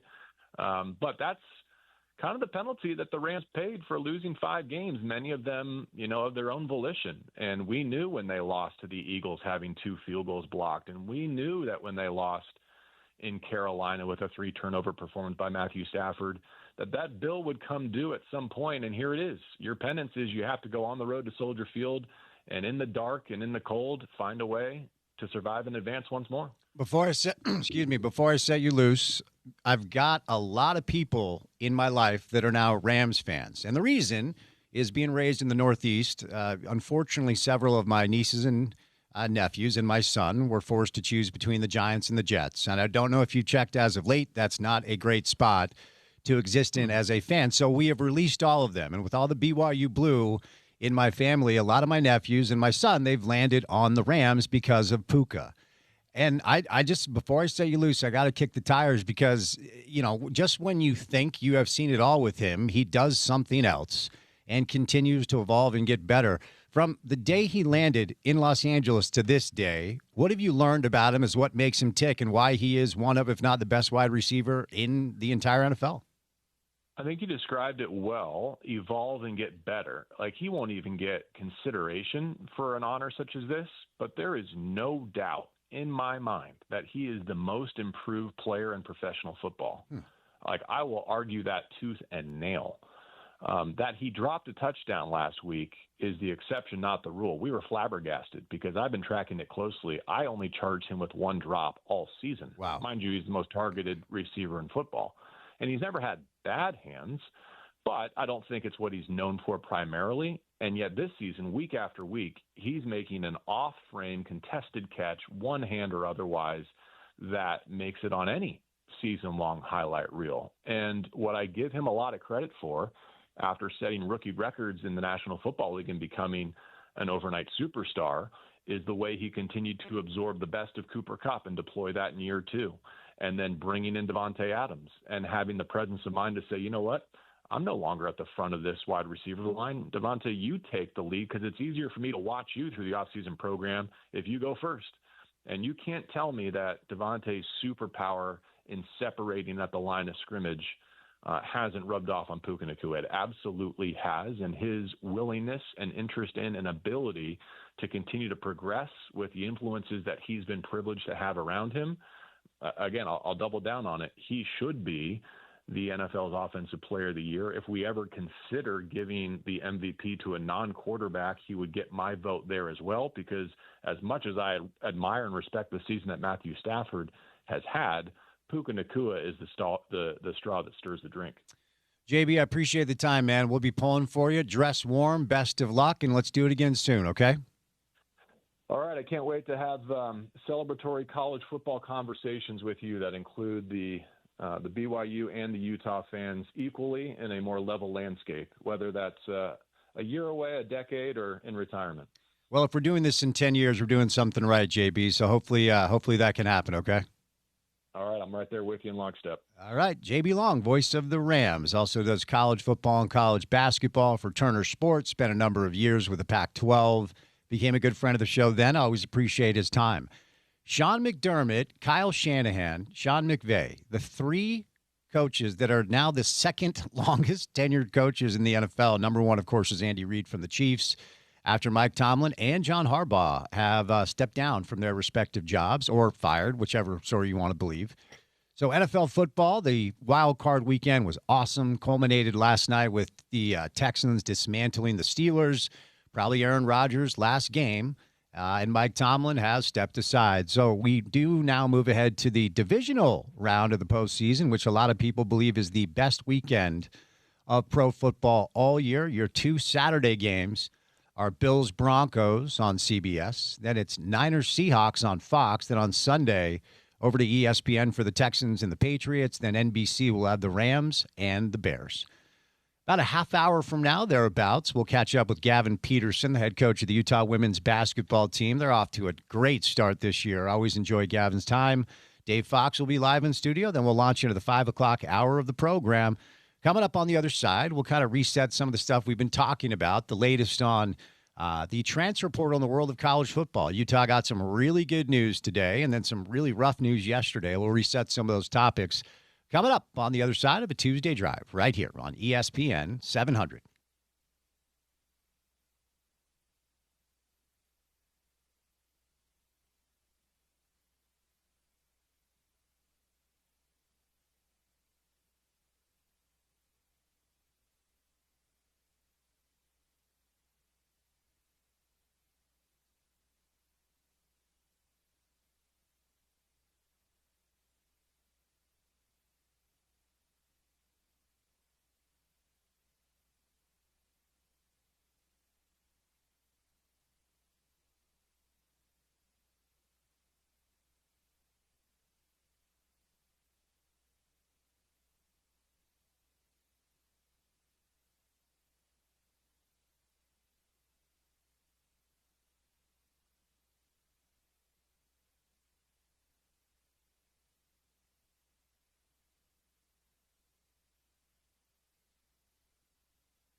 Devin Dampier will be back under center for Utah football next season. Devin released a video featuring only charismatic, handsome, funny, intelligent people featured in the video. You can go check it out if you'd like. Announcing officially his return to play for Utah next year after speculation that potentially it might go the other way. But good news for Utah fans and news that Utah fans needed after the coaching carousel that landed Witt in Ann Arbor. Several Ute coaches following Kyle, and at this point, at least 4, if not more players will follow Kyle, as it was announced yesterday that Celesi Moa, I don't even know if we're saying decommitted anymore, but he is not going to play for Utah. He will play for Michigan. And so today's news that Devin Dampier has announced his return officially after gently alluding to it. And we kind of discussed this on the show. Of course, Bird Ficklin back as well. So both quarterbacks back in the fold for the Utes. My gut told me that Devin just wanted to announce this on his own, on his socials. And that appears to be what happened here. You know, for Jazz fans, not to bring up a bad memory, but the whole Gordon Hayward slow play thing, you know, we had intel. Honestly, some of us had intel months prior to the announcement that he was going to Boston. But the news kind of started to leak out that Hayward was going to leave Utah and go play for his college coach. And then there was this, 3 or 4 day period leading into free agency back, he ruined everybody's July 4th. That's what we always joked about, where kind of everything went dead. And then some reports came out that, okay, he's going to Boston. And obviously Gordon and his agent, Mark Bartelstein, friend of the show, that's an old school reference for some of you Jazz fans. I had Mark on after Gordon left, and it got a little spicy, and I'll leave that there.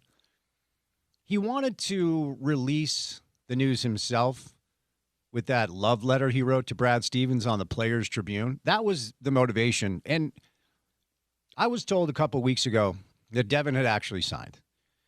But until we hear it from the player, it is absolutely not official. And if the news cycle the past couple of weeks have indicated anything, sometimes even when we hear it from the player, there's an about face the next day or a couple days later and they're gone. So Devin announcing on his socials today that he will come back and play for Utah. 2,490 passing yards, 24 touchdowns, 835 rushing yards, 10 touchdowns. Just had an awesome year. Of course, his offensive coordinator now lives in Ann Arbor, and Kevin McGivern, by all accounts, runs a very similar conceptual scheme offensively that Jason Beck runs. So that's your big piece of news today that dropped, I don't know, maybe about 3 hours ago. Porter, you're kind of connected to Utah football, connected to Utah fans. Did you ever have any doubt? Was there ever a part of you that was like, hey, I'm not sure that Devin's going to be back just based off the fact that he had not announced? I wanted to see, of course, the hire at offensive coordinator. That was the only time where, at that point, as you said, he had kind of alluded to coming back. But even Devin was very careful on both Sean's show, on the post-game interview after the Las Vegas Bowl, where like he flashed the U, but you could tell his words, he was being very careful to not be official about it. And I think part of that is a little unknown about coaching staff going forward. And Spence, probably some advice from agents trying to get the most out of their guy, right? That's part of this as well. I know it's weird that we speak about it in those terms with it being college football. It will be for a minute, but that's part of it too. You gotta imagine that, yes, while Devin was waiting to announce for himself, the guy who is paid to get him paid was working the phones and working the contracts and making sure everything was ready to be signed on the dotted line. But from reports, around the program, it seemed like he was kind of all in and like you said, had committed to at least Morgan and some folks around that he was here to stay, and that happened a couple weeks back. We have some breaking news. We do not need to play the dopey sounder. You sure? You know what? Whatever. It's play the dopey sounder. Play our Aaron Sorkin newsroom corny breaking news sounder.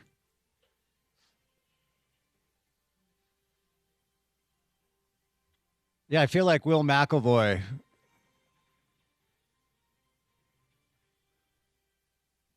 Can we get some budget for a new breaking news sounder? It's so bad. Actually, no. Well, I will stand on that hill until the day I'm not in the studio anymore. Well, can we at least get We're keeping that one. Well, I mean, most breaking news sounders say, breaking news. Can we get a VO of like somebody saying breaking That's news where you underneath come it? in. Voice of the show. Smith Snowden is going to Michigan. There you go. Breaking. There you go. Oh, wait, did you have some intel? You're part of the show. If you knew this, you could say something into the microphone. I was gone yesterday. Sorry. You knew this yesterday? No, but you could read between the lines. Yeah, I mean, Smith announced that he was taking visits to Notre Dame, to Oregon, to BYU, Colorado. I think that was the list. He did, of course, visit Ann Arbor. So there you go. Smith Snowden is going to play football at Michigan next year. I'm sure Ute fans will react to this with level heads on social media, right? Like on the internet. I'm sure everybody's going to be completly calm and measured about On the this. internet especially. Yeah. So here's your list. It's interesting. And I'll just say, I feel like this is all. I feel like this is the end. I feel like this is the end of Coach Witt coming to grab these players to go play for him in Ann Arbor. If I had to guess, I think that's it. Smith was the final name. This is just a guess, not reporting anything. But of all the players that have left the program, I don't think there's anybody else that is on this list. Well, I'll just say it how it is. That's good enough to play at Michigan. So when the portal opened, and I think John Henry Daly was the first player to officially announce that he was going to Michigan, I guessed between 3 to 5 players would leave. Now, for context, Matt Campbell took 19 players from Iowa State to Penn State. So it looks like the final list is going to be 5 players joining Witt. And I think, 7 coaches? I mean, that's BYU and Utah combined, I believe. I think 5 from Utah, 2 from BYU. Smith Snowden, John Henry Daly, Jonah Lea'ea, J.J. Buchanan, and Celesi Moa. And Celesi didn't play for Utah last year, but he was the number 1 recruit in the state. And it was a big get after Celesi had flipped from Tennessee to come play for his pop's alma mater. Of course, Ben's kid, really, really good player. Is there anyone I'm missing, Porter? I'm looking at the list of outgoing transfers. Smith Snowden, John Henry Daly, Jonah Lea'ea, J.J. Buchanan, and Celesi Moa. If I had to guess, I don't think there's anybody out there, unless they come after the Obot kid, but they hired Jordan Gross, who was his high school coach. And that's the connection there that you feel confident in Kelvin Obot staying in Salt Lake City. I think that besides those guys, if Kyle were to look at anyone there, they're recruits. They're not guys that are contributing. It's tough. I think J.J. Buchanan might be the one most felt next year. Celesi Moa, obviously, maybe the most felt down the road. And, of course, that's a Lewis Powell connection. That was one of the reasons that a lot of people around here were very – not that Lewis Powell's not a valuable coach. He's a phenomenal recruiter, phenomenal networker in college football out in the West and on the islands. But if you remember a few weeks ago when the Lewis Powell news started to percolate, people around here were really nervous, and that was a big part of it with Celesi Moa. But, I think for the most part, Spence – Michigan is probably getting close to wrapping up their portal activity. Yeah, and they've got a grip of guys that have decided to come back, and we'll see when the dust settles what some of the composite rankings look like, where Utah lands, where BYU lands. BYU lost 0 players to Michigan. I know they wanted the Satawala kid after Jay Hill left BYU to take the defensive coordinator job in Ann Arbor. I would imagine there are some other players that were on their wish list, but I hate to say it. I know this isn't going to land great with Ute fans. Right now, BYU, I think, and losing Jay Hill is not nothing. But BYU, from a personnel standpoint, has lost 0 players to Michigan, and honestly, really 0 players of note. Jack Kelly is gone, Chase Roberts is gone, but they bring in this Cal transfer, a linebacker, who, according to 247, was the number 1 linebacker transfer option in the portal. he'll step in where Jack was, and Jack was awesome. But they get the Glasgow kid back. The Evan Johnson kid comes back. He led the Big 12 in interceptions. And L.J. Martin, Big 12 Offensive Player of the Year, comes back after shoulder surgery. They signed 3 offensive linemen yesterday. BYU did. They returned 3 offensive linemen. And a lot of the Utah transfers, Porter, you chime in here. A lot of the Utah transfers are relatively unknowns from smaller schools. San Jose State, we've got a JUCO kid, a couple of cornerbacks in the fold. The Marcus Wimberly kid was an Oklahoma player. He was hurt and then didn't play. I think a lot of people excited about the Brandon Pagan kid, the Utah State wide receiver. But at this point, we have 12 incoming transfers for Utah football, 18 outgoing transfers, and, along with the 5 names that are going to Michigan, Smith Snowden, John Henry Daly, Jonah Lea'ea, J.J. Buchanan, and Celeste Moa. Teo Johnson's going to go to UCLA, and then Dallas Vakalaki will be at Penn State. But your thoughts right now on the incoming transfers for Utah football? Because I'm just going to tell you right now, I don't know much about very many of these kids at all. I just kind of go off the composite rankings. Yeah, well, as you mentioned, there are quite a few of the smaller school guys. The exceptions to that, Isaiah Kemma, offensive lineman out of Ohio State, and Jamal Wallace, a D tackle out of Tennessee, and he's a guy who was actually somewhat productive there. So those are 2 that they're expecting to be kind of immediate impacts there. Obviously, Brandon Pagan out of Utah State was among the best receivers in that conference. Marcus Wimberly of Oklahoma, he was hurt, but a big-time recruit coming out of high school. I think he was a 4-star. You mentioned Samasula, a Wyoming kid. He's a body that I was watching during the Utes matchup with the Cowboys. I think can come in and be another contributor along the defensive line pretty instantly. Obviously, Utah is going to need that with some of the losses that they have and some of the transfer outs. Nothing that splashes off the page, right? There's nothing that, this is a guy that I saw on SportsCenter throughout the year, and now he's coming to Utah, like a J.J. Buchanan going to Michigan. But this is, a group that I think is where Utah has needs.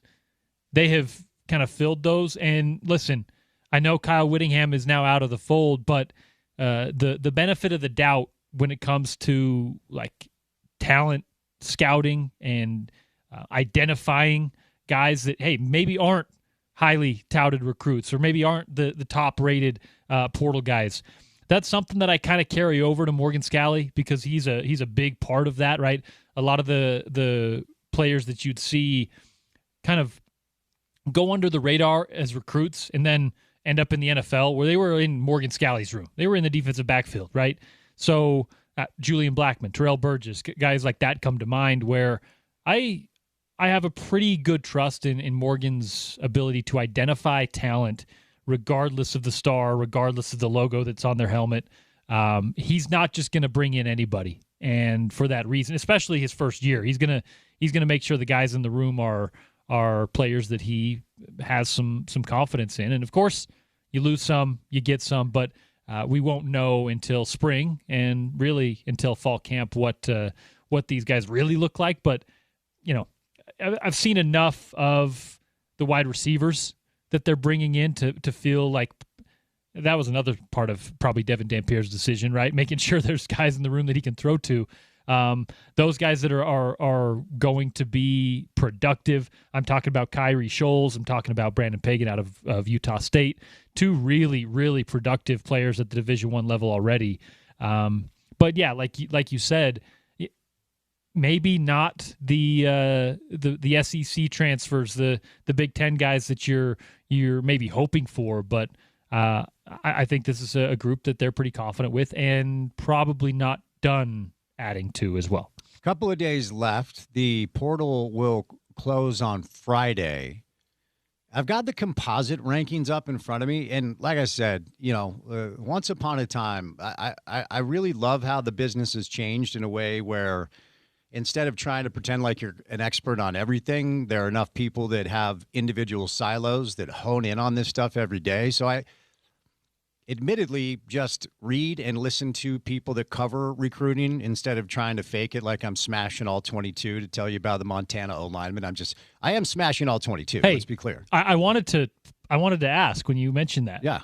You didn't watch the FCS playoffs? No, let me tell you, that's actually, I watch that every year. It is a delight. Like, for anybody that thinks college football is dead, and it kind of is, that's like a little bit of like, it still has the feel.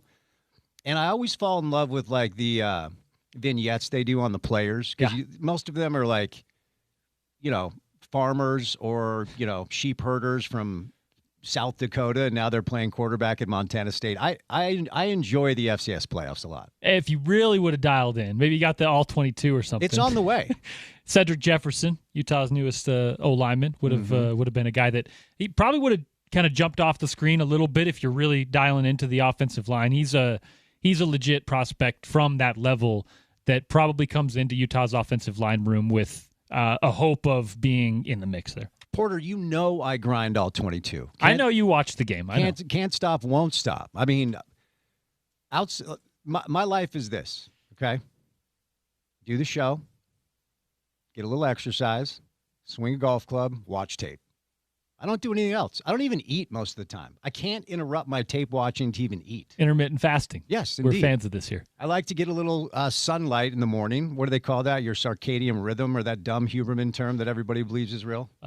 Some deliberate sun exposure, some deliberate cold and sun exposure. Yeah, I want a cold plunge on the reg, okay?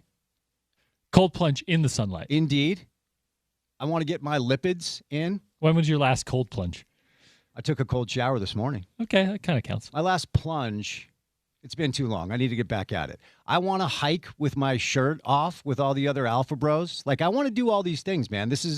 But I just don't have time because I'm grinding tape. As long as you're getting the tape in. I'm getting the tape in. But like I said, I try to just kind of lean into what the guys that cover, guys and gals, they, thems, all of them, you're all welcome. Thank you for covering them. When it comes to their rankings, because they do it every day. So, on the transfer, this is just the 247 transfer portal rankings and the composite stuff. LSU was 1, Texas 2, Penn State 3, Oklahoma State 4. Oklahoma State 4. Well, Oklahoma State has 46 commits via transfer portal because obviously they've had to rebuild the entire roster. So according to this, Oklahoma State is the highest ranked Big 12 team. Texas Tech is at 9. They would be the second-rated Big 12 team. Then it's Arizona State. Colorado is at 16. This is just transfer, okay? We got to keep scrolling here. Michigan's at 27 with 12 commits, just for a little frame of reference there. Baylor's at 32. K-State at 34. Still don't see Utah. BYU's at 45, by the way. BYU at 45, Utah at 46. Why does it always seem like that, whether it's like transfer or recruiting, that these two schools are like right next to each other? So that's just the portal. If we move over to 247's rankings as it pertains to both the portal and then high school recruiting, Texas is still 1. Then it's Ohio State, Notre Dame, USC, Texas A&M. So according to 247, the Big 12 team that's added the most and best players via the transfer portal and recruits is Texas Tech. No surprise. Number 13 in the country, Texas Tech, highest ranked Big 12 team. BYU's number 2 in the Big 12. They come in at number 25. When you combine transfer portal additions and high school recruiting, then it's Arizona State comes in at 26.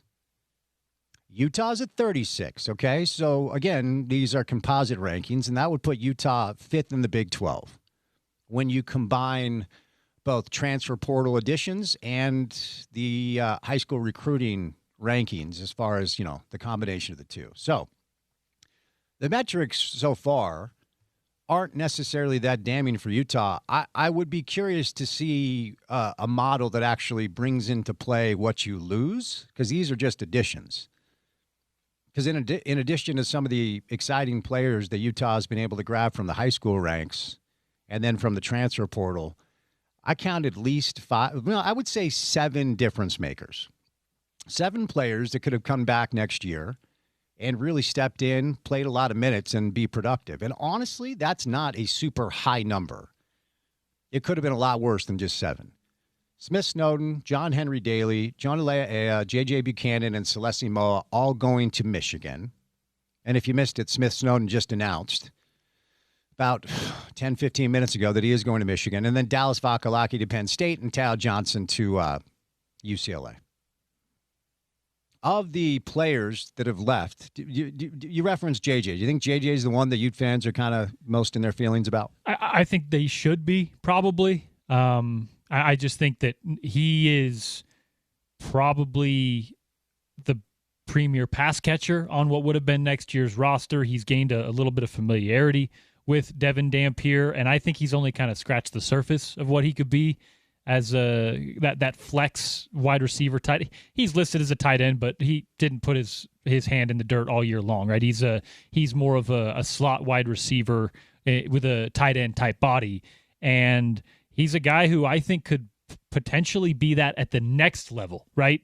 So for me, that's probably the biggest miss. I'm confident that Morgan can kind of fill that defensive backfield in with guys like Tao Johnson, who, Tao had flashes, but man, there was some tackling issues throughout the season. There was some blown coverages throughout the season.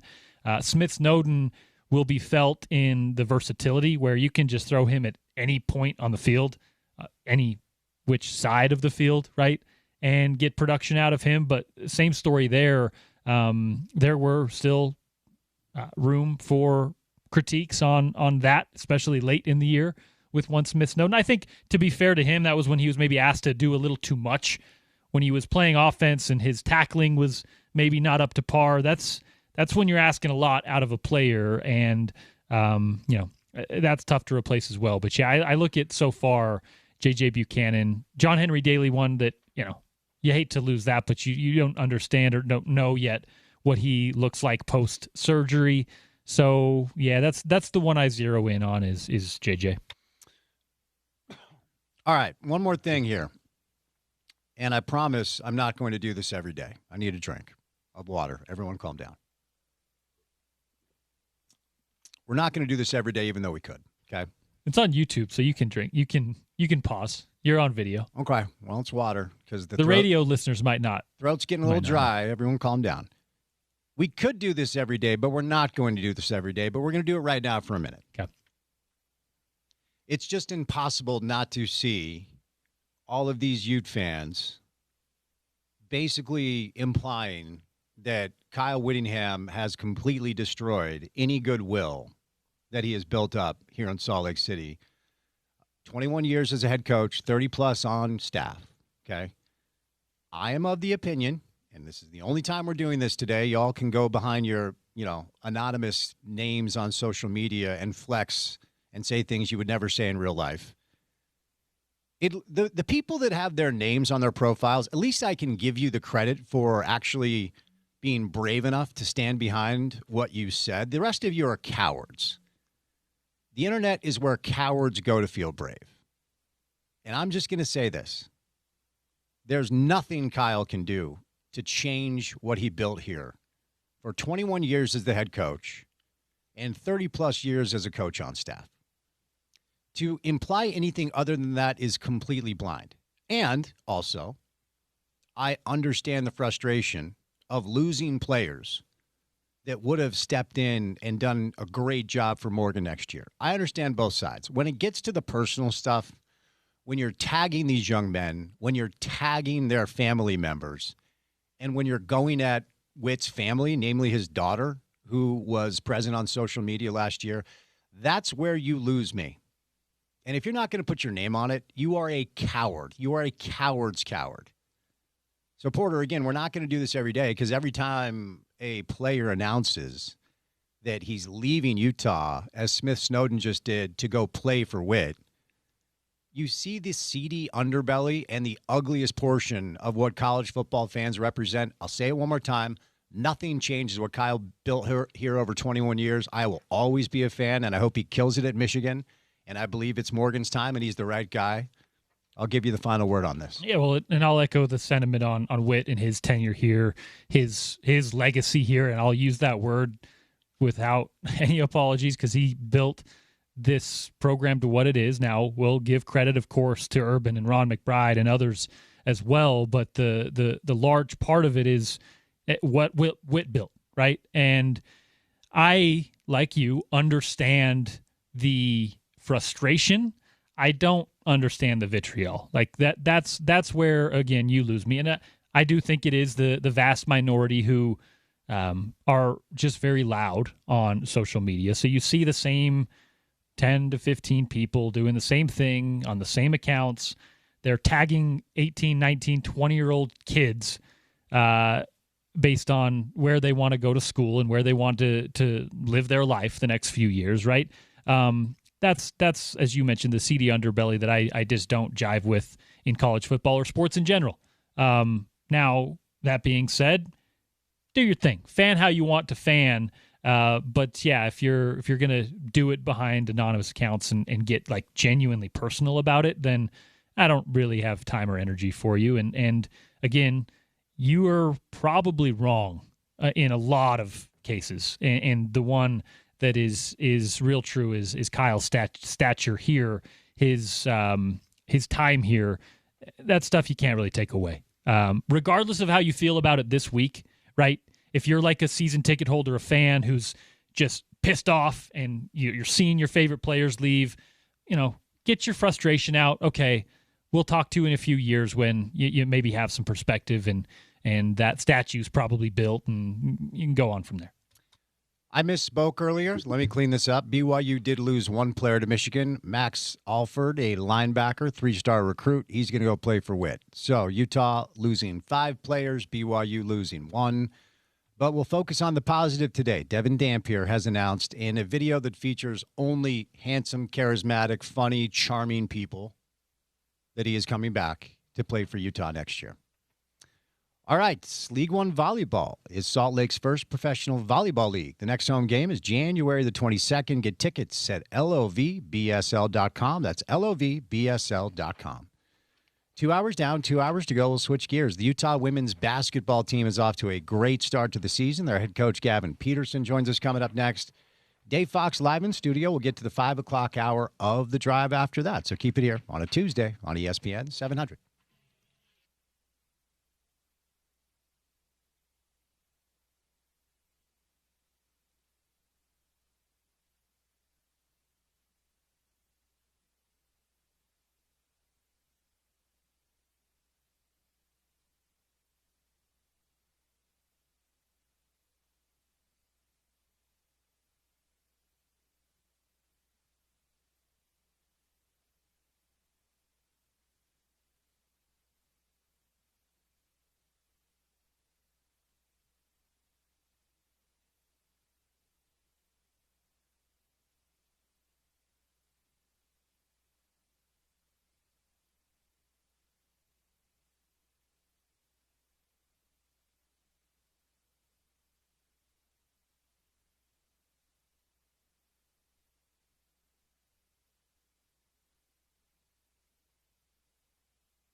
All right, Dave Fox is going to roll by today, my buddy from KUTV. He'll be live in studio, do some TV with Adam Mikulich on Sunday, and we're going to do the Utah Mammoth show this week as well. Started things off today, Max Brown, college football, JB Long, NFL playoff preview. But the Utah women's basketball team is off to a great start of the season. They've won 3 straight. They find themselves 4-1 in conference play, 13-4 overall, and according to the latest bracketology, would be in as a 9 seed, taking on Minnesota. Our next guest, the head coach of the Utah women's basketball team, Gavin Peterson. Always enjoy his time. Coach Peterson, how are you, sir? Doing great. Thanks for having me, Spence. Appreciate the time. So I'm sure you just check bracketology every day after every game, correct? Yeah. No, that's the poison you try to stay away from. But I hear it from other people. It's just it's great to be on the people's radar in terms of that's our goal. We want to get to the NCAA tournament, but that's just for entertainment and promoting our game, which I love. But for us, it really is 1-0 process. Focus on your next opponent and keep trying to get better so we can ride that momentum and get it a little further. I want to start here. What did you learn early in the season when you guys had that 3-game losing streak? And breaking news, you played some decent competition during that streak. But what did you guys learn during that time, Coach? I think it exposed us in terms of we might have thought we were playing hard, but there are levels to it. We're out there running, we're moving the ball. We're playing hard, but UConn, University of Washington, they showed us that in order to not only play hard, but to come away with the outcome in your favor, there just needed to be a little bit more attention to detail, a little more attention to every single possession, making sure that each possession gets the intensity and focus it deserves. And I think we did learn from that.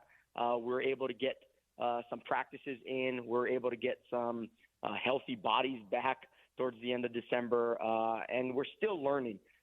If you kind of look at the last few games, even the ones that we've won, there had been moments in the fourth quarter where we might let our guard down just a little bit and let opponents back in the game. So that's something we're working on, continuing to try to execute at a high level for 40 minutes of basketball. But those 3 losses in November really showed us that we have got to get to a next level, and we have to start working at it now. And I'm proud of our team for getting to work and addressing those things. You have not lost a road game this year.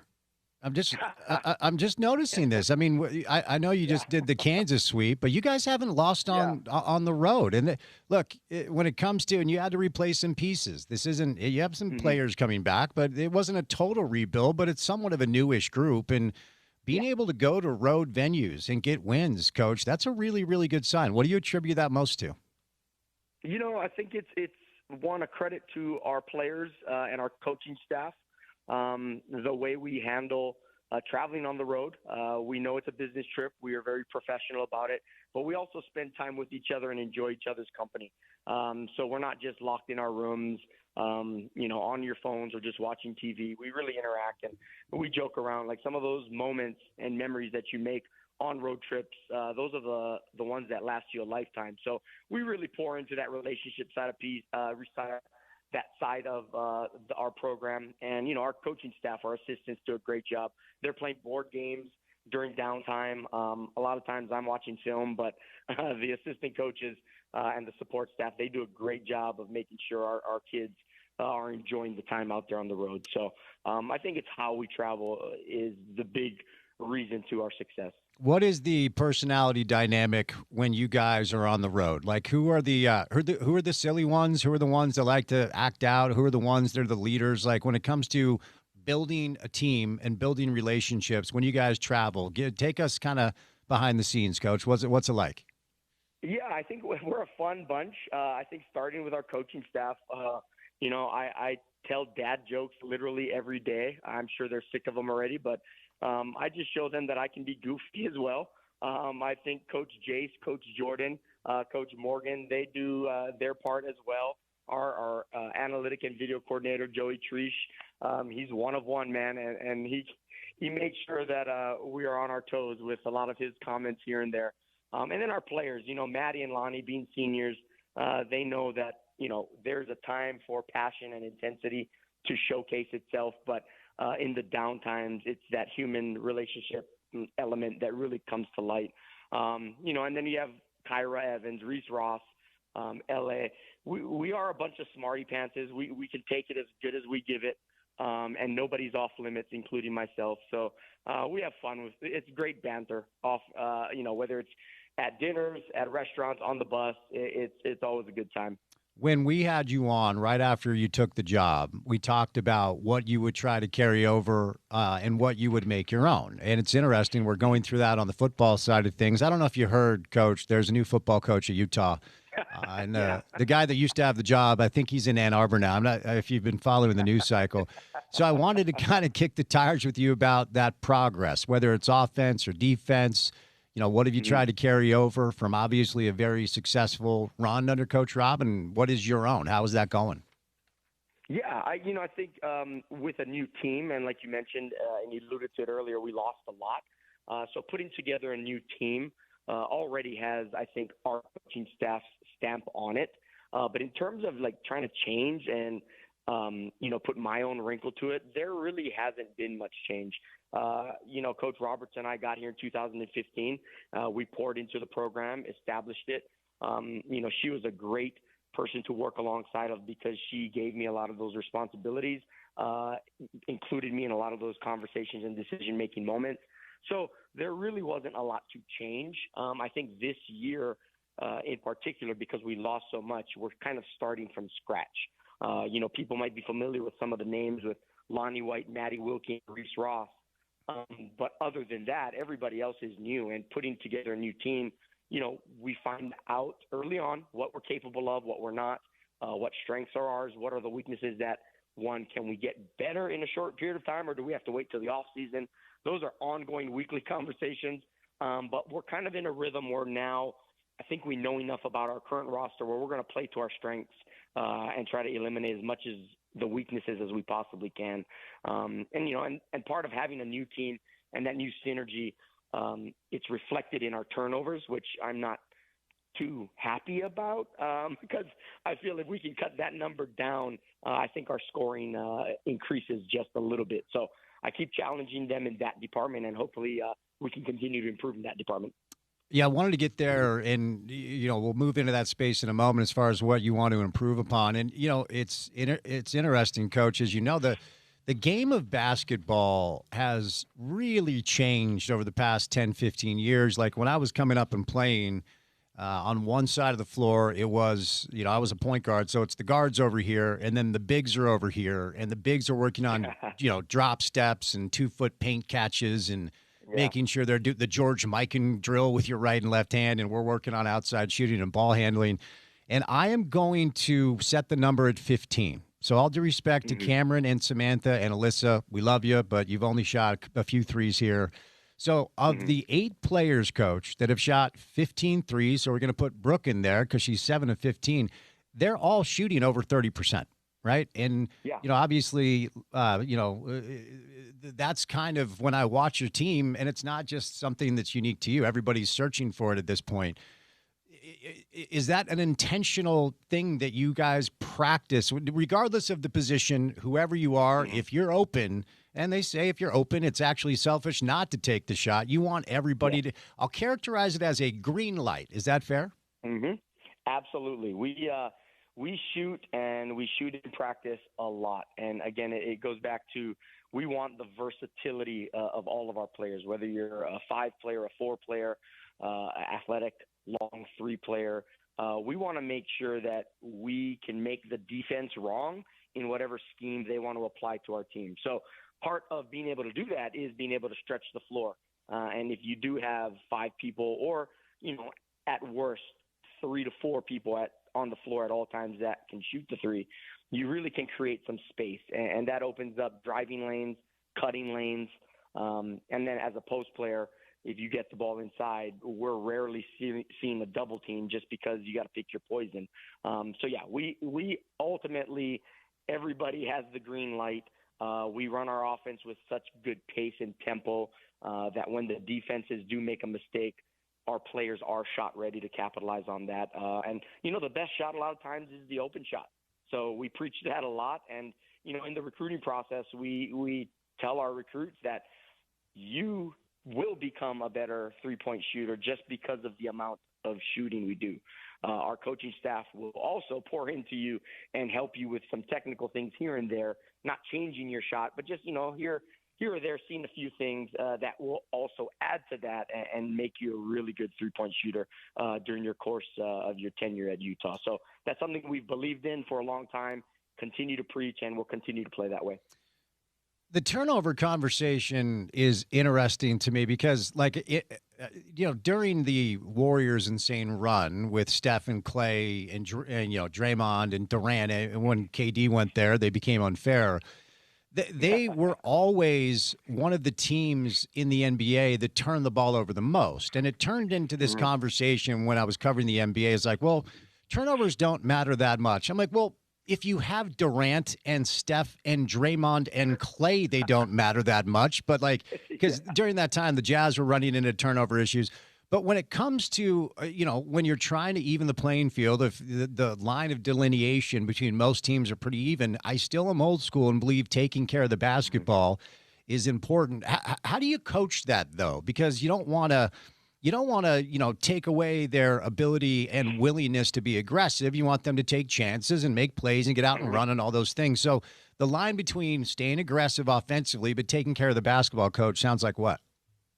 I think, we want to play fast, so you're going to have those aggressive, trying to make something happen, those type of turnovers.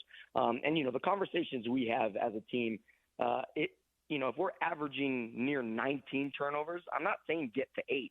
Let's get to 12. Let's have 3 turnovers a quarter and call it a day. That's good. We're totally fine with that. It's the casual turnovers where, we're just lackadaisically dribbling. We try to pass the ball, but we don't really look before we throw it, and we throw a soft pass. Defender take player wanting a lob, but they're wanting a bounce pass. The little things that we work on. Fundamentals are fundamentals.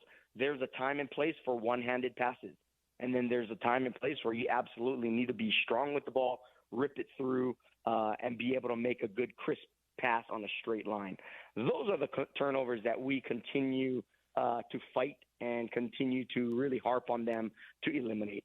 It's absolutely, you're 100% correct. If you want to play fast, that's going to be part of the game. Like when you play with pace, when you play with tempo, you're going to make an errant pass here and there. But like I said, we're not trying to eliminate turnovers altogether. We just want to cut them by maybe 6 or 7 a game and be able to shoot the ball.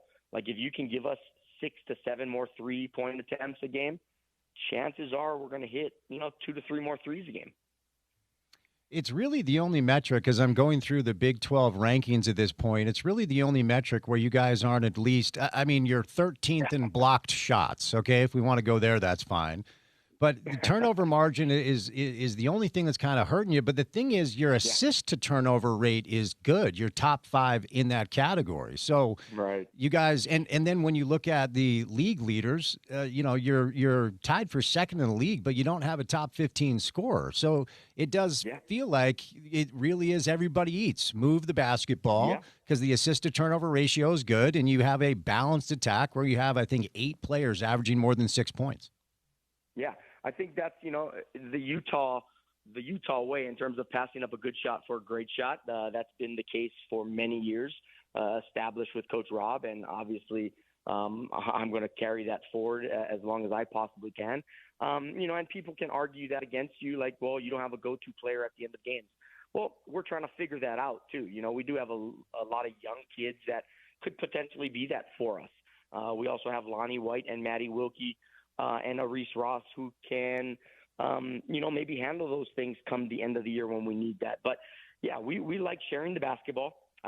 We want to make the defense strong in whatever coverages they want to put into play. And I think that's when you play with a pace and a tempo that we do, it really puts the pressure on our defensive opponents and kind of making them have to pick and choose. And because we don't have, a 30-point score or a 20-point score, it's kind of like, who are they going to try to take away? And if they do that, we do have an answer for whatever they decide to do. So it's a fun brand of basketball, and we have players who are capable of going on heaters, like Lonnie White did in the first half at Arizona. I think she had 22 points at the half. And those nights can happen. And when they do, we're going to get those people the ball. I wanted to ask you about the TCU win, because at this point, Texas Tech is the first place team in the league. But TCU, on paper, might be the most talented. And prior to you getting them, first of all, that's the only loss they have on their schedule. But it's not just that, Coach. Like, they smoke teams. They lead the league in margins. Like, when they win, they typically blow teams out. They played a little bit of a close game against Oklahoma State. But prior to your game, they beat BYU by 1 million. They beat K-State by 1 million. So, again, Texas Tech, first-place team in the league. TCU, probably the most talented. What did that win do as far as putting wins in your sails? Yeah, I think, everything we've been preaching to our players, in terms of trusting the process, we felt after the Arizona game, it came down to the last possession because we didn't close the game out. Then the ASU game at home where we lost by 1. They were undefeated at the time. We were so close. Like, we kept saying, if water starts to boil at 100 degrees Celsius, we're at 98. Like, we are right there. And they believe that. And they looked at each other, and they know that we are trying to execute game plans, trying to do everything we're asking. They're putting forth the effort. Now can we get that 2 degrees more? Can we get to that boiling water? And they believed it. Going into that TCU game, we had a game plan in place. We thought we could keep pace with them in terms of our offensive production. I told them they're going to give us 3-point shots. We're probably going to have to hit 15. I think we hit 13, so it's pretty close. But they bought in. They really bought into that idea of this is how we're going to win. And that night we came out and we executed it, for 45 minutes because we had to go to overtime. But, we are that team that because we're so young and because there's a lot of new pieces, there are going to be highs and lows for the remaining 13 games. And I joke with our team. It's like we have Texas Tech at home. We have West Virginia at home. We still have BYU coming to our place. We have Iowa State at our place. So Salt Lake City and the Huntsman Center, man, you guys are going to get a great opportunity to see some great Big 12 basketball the rest of the season. So it'd be great to get some people out, make that a home court advantage, and hopefully will us to victories at the end of 40 minutes. And it starts tomorrow night with a really good team in Baylor. Baylor's 3 losses this year. Iowa, top 20 team. Texas, the number 2 team in the country at the time, and Texas Tech, who, as we referenced, is leading the league, and that was only a 1-point loss. So before I set you loose, tell me about Baylor, the opponent tomorrow night at the Huntsman Center, and also tell our listeners how they can go get tickets and head up to the game. Yeah. Baylor, they lost at home to Texas Tech, but they didn't have their leading scorer. So it looks at as a loss, but in all honesty, Baylor at full strength probably gets that game. So, they're led by a great guard transfer from out of Auburn, and Talia Scott. She's averaging 20 points a game. So she's going to, shoot the ball a lot. She can shoot it from 3, good mid-range, and can get to the rim. Then they have a bunch of seniors in their starting lineup led by Little Paige Buggs, who averages 11 boards a game, a bunch of other 2 really good athletes who are very good inside and out, and a starting point guard who started her career at Stanford and is ending it at Baylor. So they've got the experience. They're a very talented team, and so we've got our work cut out for us. But we're looking at it the same way we looked at TCU. Not many people are expecting us to win other than those people within our program.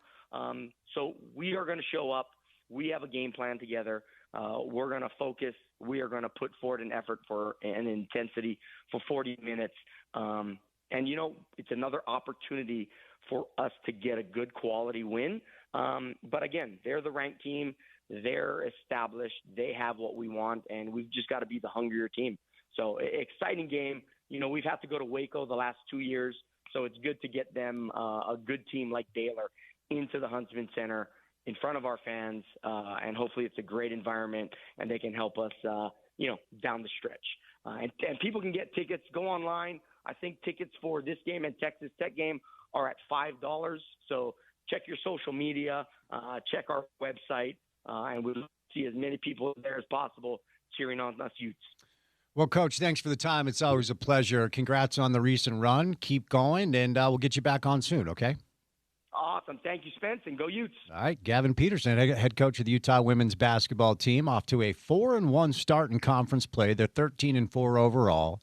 And the latest bracketology has the Utah women in as a 9 seed. If the season ended today, they would take on Wisconsin, according to bracketology. So congrats to the fun start of the season. Yeah, go support these women coming up tomorrow against the Baylor Bears. It is at home at the Huntsman Center. It's going to tip off at 7 o'clock. It's on ESPN+, and, of course, you can hear it on ESPN 700. Speaking of ESPN 700, our midday show is called the OC Show. Is that what it's called? I think it's called the OC Show. Sean O'Connell Show? The Sean O'Connell Show? But we know who OC is. Well, that's our guy. If you're not listening to him, you should every single day. So tune in with OC at noon for your chance to win a pair of tickets to the Utah Auto Expo, happening January the 16th through the 19th at the Mountain America Expo Center. Our guy, Sean O'Connell, hosting our midday show. He kind of sets the table for us, and we appreciate the great job that he does. We will catch a break. 2 Pelotons, 2 Emmys, and a hipster song that his daughter introduced him to, I'm sure. Dave Fox is live in studio, coming up on the other side right here on ESPN 700.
All right, I want to let you know if you need new windows, you should buy direct from a local manufacturer, namely Advanced Window Products. Sales and installation all in-house. No middleman markups. $2,500 off 10 windows or more. You can visit advancedwindows.com. That's our guy Nate Orchard, the mayor of Sac Lake City, and his buddy Jake Weber. Dave Fox made it. He had to sprint. Did you sprint from KUTV? I drove. You drove? Yeah. Well, Porter texted me like 1 minute before I'm supposed to be on. I Let's told him not many blame times, Porter about please this. send me a reminder about 20 minutes out. And then this doesn't happen. You texted Sorry, I me. love you, Porter. Go Cowboys. After I confirmed yesterday. You texted me last night, I'll see you tomorrow. Yeah, I did. Yeah, so that was yesterday. But how is this Porter's fault? I got up today. I went skiing, and then I lost my mind in the mountains. I gotta walk him over here next and time. I get to work, and I'm putting out fire after fire after fire, and then suddenly it's 4:30. The only reason I knew it was 4:30 because Porter sent me a text and said, "Are you here?" So Porter did text you at 4:30. You knew yesterday you were coming in. You texted me yourself. I'll see you tomorrow. Maybe I should wear a watch. I just hate wearing watches. Well, you pick up your cell phone. Turn your cell phone around. That's what that is? Yeah, you can tell time on your cell phone. You don't need a watch now. Look, anyway, I'm sorry. I know you have handlers and assistants at KUTV, but we're busy over here. I know. I don't have as many of them on Tuesday. Oh, the help is busy on Tuesday? Well, it's Talking Jazz Day, so it's just me and Timmy. Oh, okay. All right. Well, and then I'm all bent out of shape because the freaking Mammoth are only on Hulu tonight. I'm getting fed up with all that. Like last week, there was a BYU game only on Peacock. Dave, you have 2 Pelotons. You can afford Hulu. Why can't we just put stuff on television? It's like $9.99. Sacrifice a Peloton and get some streaming for services. every one of them. By the time you're done, I read an article the other day that said if you want to watch every single NFL game, it would cost you about $300 or $400 a month. Huh. Well, then I'm guilty because I'm the degenerate that has all of it. If you need it, don't you start with me, Dave Fox. If you need to watch anything in the world, you can find it at my house. I have Dish Network, then I have all the apps. It is completely financially irresponsible. That's awesome. I'm happy for you, but we need to be able to record this to show highlights on our nightly show. That's what we need it for. Tell Sinclair to pony up for a Hulu account, I didn't even Dave. know there was a Hulu game till today. Really? Did you know this? Yeah. That's why I'm looking at the schedule. I'm like, why is today's game at 8 o'clock? So I started asking around. They're like, oh, because it's on Hulu. Why? Why can't we just put it on Channel 16 where all the other games are? So you're grumpy because the Mammoth are on Hulu today? Yes. That's a tough life, Dave. And I know how busy your mornings are. So today you went skiing. And last time I called you, I said, what are you doing? You said, I'm waiting for the cleaning ladies to show up, and then I'm going to go get lunch. You can remember that you're on the radio at 4:30. You have nothing to do in the mornings. You can remember, Dave, I have the utmost faith in you that you can remember the one day. Usually I do. In a 2-week hit where you can do radio at 4:30. I just got really sideways this afternoon. Well, it's good to see you. Thank you for running the interview I did with Jason Kreis on your show last night. No, thank you for doing it. Well, sorry we didn't have a mic on you, apparently. I will not air my grievance about the interview, but Harriman is 57 minutes away from my house. You took 3.5 hours out of my morning for an 8-minute hit, so maybe next time we could actually clean it up just a little bit. I apologize for that, and I will talk to the young man who shot that. Okay. How was my attire? Right. Do I need to dress it up great, more? Okay. Good. And frankly, I aired the interview. It was tolerable. You just sounded like you were in a bathroom, and Jason sounded great. Tolerable is the right term. Yeah, I mean, and sometimes we just have to do that. But the interview was very nicely done. Thank you. There were a number of highlights in there I really liked. I really liked when you asked him about Messi coming. Yeah. And he made a very interesting point, talking about how it's exciting. It's a World Cup year, so he'll be heavily motivated. But then at the very end, he says, "But there's no guarantees." It really is such a bummer. I think he's already no-showed like 4 markets. How would that feel? Well, I mean, if you were one of those markets, that's awful. And there are so many problems with this because there is no guarantee that he's not going to pick up a knock. There's also no guarantee. Messi has actually alluded to the potential of him not playing in the World Cup. That's not official. If he wants to, he's going to play because he's Messi. But there's no guarantee. Like, the game is a few weeks away from the World Cup opening, and there's no guarantee that he wants to say, like, I don't know, man. The other issue is this. I can tell you, because I know this, you build your business model around that game. If you're an MLS team and you are lucky enough to get Messi in your building that year, you build your business model around it. You tack on, like, here's a little dirty little secret, little black magic, okay? And I don't know what they're doing. I want to be clear. Go to rsl.com. I think the waiting list, according to Trey, the waiting list is 7 billion people because Trey also reports every game is sold out. But what they do is like, hey, if you want Messi, then you're buying the Columbus Crew and like Dallas FC or something. Yeah. And so it's a financial commitment. And if he, look, I don't even want to say if he doesn't show up because I'm very much hoping that he does. But it puts the team and the club in a tough predicament because – look, none of these teams are making money, just so you know. Like, in order for revenue to at least be up a little bit when Messi's in town, you have to do what RSL is doing. And if he no-shows, I can't even imagine the phone calls they're going to get. Well, and think about this on an even grander scale. Isn't the entire business model of the Apple deal kind of built a little bit around him? Yeah, more or less. More or less. And they're actually, I think they're taking down the paywall. They are for this coming season, I understand. And when he retires, does the whole deal collapse? Well, it probably will, and honestly, I think it needs to. I think it's a completely tone-deaf approach from the league. You overestimated your market share. You need local storytelling to tie in a local audience to watch your local soccer team, because I can promise you, still, even with the growth of the game, there are not enough average Joe people that care about the Columbus Crew taking on FC Dallas, and they're going to pay $14.99 a month to watch MLS on Apple TV. And by the way, Sam Stayskool, who's an RSL intern, is with Apple TV. They do a great job with production. I'm not knocking on them. I'm knocking on the league, completely underestimating how much you need local storytelling on local broadcast to garner interest in your team. As you know, we had RSL on our air on KMYU for many, many years. Yeah. And what I'm actually, I have nothing to base this on. But in a way, I'm kind of hoping the Apple deal does collapse. Yeah. So that we can get them back. Because I have an idea for a broadcast team, by the way. I'm going to keep that to myself. Mm-hmm. But that I think will be terrific. I tend to agree with that. And I'm hoping that does indeed happen. And it was great. Everyone, it's just like with the Jazz. We have them on K-Jazz. Yep. And a number of markets are going to that, by the way. Phoenix has the Suns on regular over-the-air free TV. There's a number of these that are happening. And of all the leagues that should be happening on, the MLS. Yeah. I mean, come on. And by the way, just so Trey doesn't yell at you, it's just MLS. You're not supposed to say the MLS. Oh, I'm sorry. It's Major League. Well, it's just he doesn't listen to me. Well, it's just one of these dopey things these guys get they get all up in their feelings, but it's Major League Soccer, so you're not supposed to say it's the Major League Soccer. Did I say the MLS? You did. Now, you can't What say... about, like, Delta Center? That drives me nuts. It's the Delta Center. Yeah, that's what I think. It is. It just is. And anyone who tries to say Delta Center, you sound like a clown. It's the Delta Center. That's what I say. Now, but here's the caveat. You can say RSL hopes to win the MLS Cup. That's what I meant. Because the Cup is a thing. It's the Major League Soccer Cup, but it's only Major League Soccer.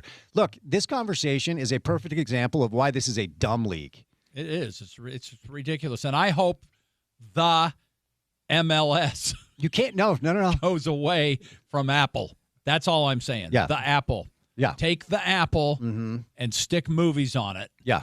That's perfect. Yeah. But again, like I said before, now we're circling back to the Mammoth and Hulu. There's so many of these little things keep popping up. It makes it almost impossible unless you have a multitude of subscriptions to watch everything. But circling back to the MLS, that's a tough one. I used to watch. You said the MLS again. Circling back to MLS. There you go. I think I just spoke fast. I used to watch games all the time. Now, Spence, I'll be honest with you, I'll bet I haven't seen more than a handful, and only because we were recording them at the station to show highlights. Now, this year, getting rid of the paywall, I think, doesn't that speak volumes, by the way? Yeah. This failed. Yeah. So now we're just going to put it out there and hope people will watch, Yeah. sell some advertising. Well, and they're so clandestine about their numbers. They're like, we don't want to release the data. It's like, why? Yeah. Because 5 people watched your game last week? Exactly. Stop being insulting. But it's a sport that so badly yells about attention. And please watch soccer and please pay attention to us. Make it easier to watch your dumb games, please. Yeah, and then it won't be a problem. I could talk about MLS for a long time. But now, let me just say this. We want to be in position to have those games. So I'm not going to call them dumb games. I love RSL. It's a great game. The people that run it, the Miller family buying it, have a great relationship with them. We broadcast Bees games, and I'm just hoping there comes a day when we will have RSL back. We have Royals games, by the way. We televise those, and I'm hoping there will come a day in the not-too-distant future where we have RSL back on KMYU, where it belongs, as you said, local storytelling and that sort of thing. This is not an anti-RSL rant. No, my not at blood, sweat, and tears are on those stadium beams. I signed a beam, Dave. My name is on a beam. I loved in your interview yesterday when Jason mentions that. He's talking about, you were talking about ownership, I believe, and he referred to even back to when your father owned it is what he had said. So there's a certain level of respect there as well. And very bullish on the Millers' investment. Now we need to get some announcements of player additions. At this point, they're starting the season in a few weeks with like nobody to kick a ball in the back of the net, which I think is a problem. I think the Olatunji kid has a little potential, but we'll see. Anyway. We just did 12 minutes on MLS on Apple TV. Let's move on. But we have an ulterior motive to it all, so it made sense to do 12 minutes. Come home, RSL. Yeah, please do. Be taken care of. We will welcome you with open arms. By the people that really actually care about you. Right. Smith Snowden becomes the latest Ute to announce that he is moving to Ann Arbor, Dave. So that brings the list to Smith Snowden, John Henry Daly, Jonah Lea'ea, J.J. Buchanan, and Celesi Moa. Celesi was the #1 recruit in Utah. Ben Moa's son, hell of a talent. Ben joined Sean's show the day after it was announced that Celesi flipped from Tennessee to Utah. And Ben dropped a lot of good information in that interview, namely that the coaches had informed Celesi that he was going to play both sides of the ball, kind of like Smith did. And Witt comes in and grabs another one. So that's 5 players that are moving to Ann Arbor to play for Kyle. Now, for context, Matt Campbell took 19 players from Iowa State to Penn State. So it could have been worse, but... You see the reaction same way I do. The natives are restless today as a result of Kyle taking these kids. Guess what? That's the landscape. It's too bad. He is the head coach at Michigan. Right. And this is how it works. Let me just say this. Let's say Kyle doesn't go. Let's say Kyle stays and Kalani goes to Penn State and suddenly a bunch of BYU guys transfer to Utah. You're going to be all for it, Ute fans, right? Because it's your school that's reaping those benefits. This is the landscape of college football. Get used to it. You have to. I thought it was interesting that Celeste actually enrolled in school and then went into the portal like days later. Are we sure that he did? Well, that's the report that I got out of a Ute insider. All right. Because the original report said he was enrolled in school, and so everybody was excited about it. I mean, even I thought, I guess he's not going anywhere. And by the way, he is a talent. You know, as you know, we televise a lot of high school games. I literally scheduled a Fremont game just to have him on television. Yeah. And he didn't play that game. Oh, bummer. So it was kind of a little bit like if Messi doesn't come to the RSL game in April. But at any rate, you know, and then I was reading the tweets from Kyle's daughter, and she was talking about how, you know, mean people have been and all that. And it's kind of hypocritic in a way, because this is the way college football has been set up. It's absurd, but there's people that have been driven out of the sport because of this. Kansas State lost a coach because he's done with it. But that's just the way it is. You cannot you can't throw darts at Kyle for doing that. Of course that's what's going to happen. Absolutely that's what happened. And by the way, if you're a young man, you have an opportunity to play and excel at Michigan. I mean, this is a top 5 program in the entire nation. They call them the Blue Bloods. Yeah, you're going to go, and I can't even begin to imagine the amount of money they got. Yeah, I don't know if you've checked Kyle's LinkedIn page these days. He has a new job. It is the head coach of Michigan football, and Kyle's task, being paid $35 million of guaranteed money, is to make sure Michigan football is successful. It's not to make sure that Utah football is maintained. It's not his job anymore. And let me say this for the people in back so you can understand entirely. There is nothing Kyle Whittingham could do that changes what he built here in 21 years as a head coach and 30-plus years as a coach on staff. There's nothing that will take that away, not a thing. And you know what? I credit Morgan Scally. He's doing a pretty nice job of trying to keep what he can. Devin Dampier announcing, that he's staying, and Bird Ficklin announcing that he's staying. And hiring an offensive coordinator who might actually be better than a lot of people think. I know it's not sexy to bring a guy who was at San Jose State and Utah State. Jason was at New Mexico.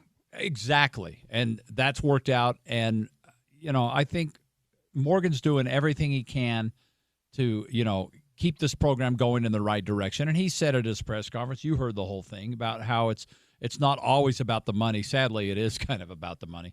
But there are other kids. I'm guessing, Spence, I have nothing to base this on, but Devin Dampier may have been offered more money somewhere. Maybe not substantially more money, but more money. We don't know. But either way, he chose to finish. He's only got 1 year left. He's going to fish it out at the University of Utah.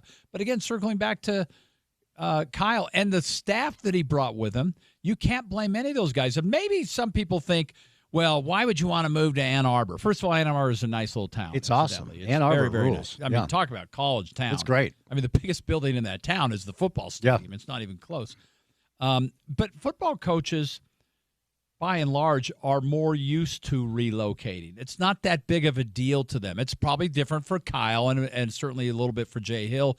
But good heavens, Jason Beck has been all over the place. This is for him. Oh, great. Now I get to go to Ann Arbor. That's not a big deal. The move is great. Yeah. And I think Kyle, in my opinion, he's doing everything the right way. He waits till a kid gets into the portal, and then he contacts him, supposedly. Well, there's accusations I know. that are Bronco has talked about that. Well, there are accusations that are unfounded. And by the way, breaking news, there are ways to circumvent certain rules that have always been broken for decades and decades in college football. If the head coach isn't allowed to contact a player, guess what? His uncle might be able to contact him. How about his teammates? Exactly. There are ways that you can do this without breaking the rules. And unfortunately, it's just like the NBA thing, like tampering before free agent. There's a reason why. So if free agency starts on July 1st, there's a reason why the clock turns to July 1st and 70 free agents sign. Yeah. It's not that they negotiated in 30 seconds. It's the deals were already in place. This is the name of the game.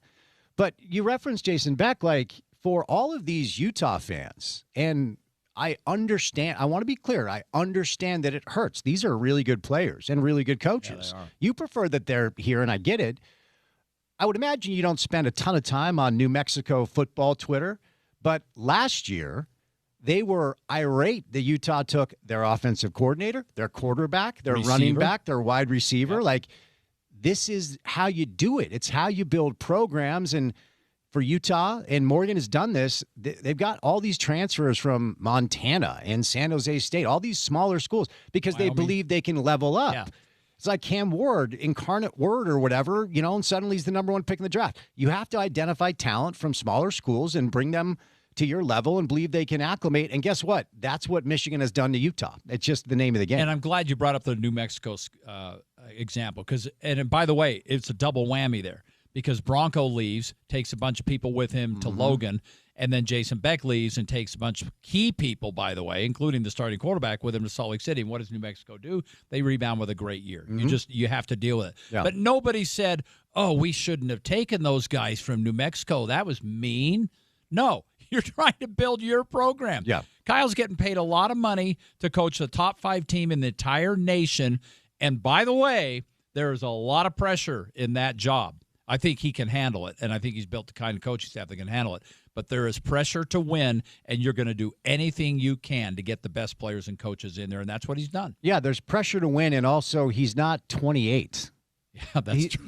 Like, he's got to win. He's got to win now. He doesn't have decades to cultivate relationships. He's got to bring his guys in. Yep. They have to hit the ground running. Because I'll tell you what, if Kyle goes 5-7 in 2 years in Ann Arbor, like he did here, he is losing that job, Dave. He is being fired. Yep.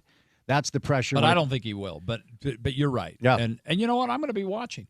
I'm actually looking forward to seeing what they can do. There's a space that I think exists where you can believe that it's Morgan's time and have tremendous faith and confidence in Morgan Scalley and wish the coach that built your program up to one of the preeminent football programs in the Western United States well in his future endeavors. Yeah. Who, by the way, would still be here if it was up to him. Oh, absolutely. And a great point to wrap that up on. But, I'm not going to get rid of my season tickets. I'm still excited for what Morgan's doing. Of course. We'll see how that goes. But, yeah, I will watch, Kyle and see what he does, unless he's on Hulu. Yeah, I understand that streaming services. By the way, there is one solution. Porter has the solution. If you're frustrated by having to pay for cable TV and streaming service, you can just steal all the stuff like Porter does, right?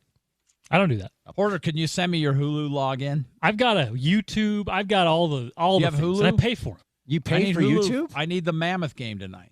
I don't think I have that one. Do you have YouTube TV? Yeah, Do you like YouTube TV? I do until I was 2 hours a drive away yesterday and missed playoff football because they couldn't find my area, in quotes. Oh, see, the problem. Well, that last night's game was on ESPN, though. I know, but YouTube TV apparently needs to know like where you're watching from, so they know you're not like You get KJs on stealing YouTube? a bunch of accounts. You don't get local. I was 2 hours away. You don't get the local stuff on YouTube TV, right? Some of it, yeah. Yeah. You get KJazz. Yeah. Do you get KMYU? No chance. Well, then how are you going to see 5 Questions with Spence when he's on KMYU? That's a good question. Thank goodness Porter. on I Sunday usually you're miss on it. Channel 2. Do That's you get true. Channel 2? Mm-hmm. Okay. See, the problem is this. There's one solution to what you're outlining, and that's pay for all of it, which is what I do. I have Dish, then I have every streaming service. If you That would need cost to more watch than a Peloton. If it would not. If you need to watch any show or game, you can roll over to the crib and we can fire it Why up. do I can want a find it. whole Hulu subscription for one game? What else? Isn't The that first one I've had come up. Isn't that also Hulu, like Disney, ESPN? Aren't they one? Yeah, they're bundled. Okay. You're right. Well, you're a big fan of Disney, Dave. I know you need Disney Plus. I actually do have the bundle, but I'm just trying to figure out how to get it on at the station. have the station pony up for the bundle. Put I an got it through expense Verizon. report in.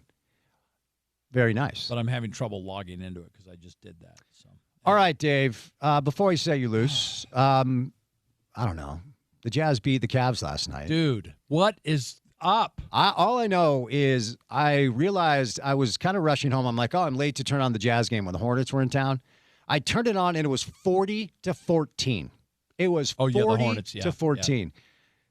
The weird thing is when Markkanen, Keontae, and randomly enough, Yusuf Nurkic play, it's actually not a bad basketball team. No, it's actually a really good basketball team. But here's the problem. They're going to, here's a weird theory I actually heard the other day, that they're trying to get either Markkanen or Keontae into the All-Star game. But once that battle's over with, then they just start shutting it down. Who told you that? I'm not going to tell you where I heard that. Why would they want to do that? Because they want to get Markkanen or Keontae into the All-Star game. Does that seem kind of out there to you? I'm going to go out on a limb and say that Danny Ainge, Austin Ainge, and Justin Zanuck don't give a rip if Keontae or Lowry are an all-star this year. Well, then let's throw that one out the window. But why? Oh, I got to know who told you that. Well, I'm not going to say it on the air. Will you say it off air? Yeah, I'll say it off the air. What do we have coming up on KMYU? Well, thank you tonight? for your interview. It is posted. I know that you listen. The Spence's audio is a little hollow. It's not a little hollow. But it is horrible. But you can hear it. Barely. No, you can. It hear looks it. like I'm You're drowning. You're being a little too mean. But yes, It feels like I'm. It sounds like I'm drowning while trying to needs ask to be Jason. better. It happens. It needs to be better. I'm new at this. Adam Mikulich interviewed Pablo today, and that'll air tomorrow night. Tonight's Talking Jazz. It's Tuesday. Our buddy Alema Harrington. A-Train. He's on the show with me. My guy. So that's what's going on there. But hey, don't forget this weekend, every Sunday night. Man, I texted you and Adam last Sunday night after the show, and I said Sundays are better than ever. Oh yeah. And your segment with Adam and by the way, at the beginning of your RSL interview, I think you stole one of Adam's lines. You said, "Welcome to this interview, RSL style." That's his thing. He said, "Welcome to my KMYU Talking Sports, my Utah TV style."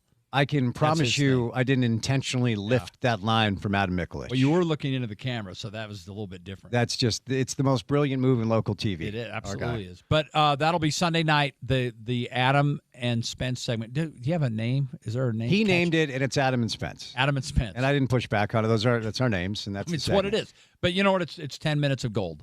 And I'm also doing the Mammoth show on Sunday. Oh, you're double dipping this week. Double dipping, because I know how to grind. Harriman, 3 hours, hockey show, you name it. I'm here to serve, Dave. I cannot wait till the podcast hits the air, and we're working towards that. Great to see you, my friend. Nice Same to you. vest. Nice vest, by the way. Looks really thanks. good. Thank you. All I right. had to hurry down here. I know you did. Yeah. All right, Dave Fox, Hey, see you, Talking buddy. Jazz, 10:35 KMYU. We'll catch a break. 5 o'clock hour of the program is next on ESPN 700.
All right, here we go. Drive at 5 time, Tuesday afternoon style. It's been another unseasonably mild, warm day today. A January Tuesday that was about 42 degrees and sunny a little bit earlier. Of course, it is later at night, so the temperature cools down. That's how it works. If you're confused, we bring you the temperature and weather on the show every day for literally no reason. But hello, how are you?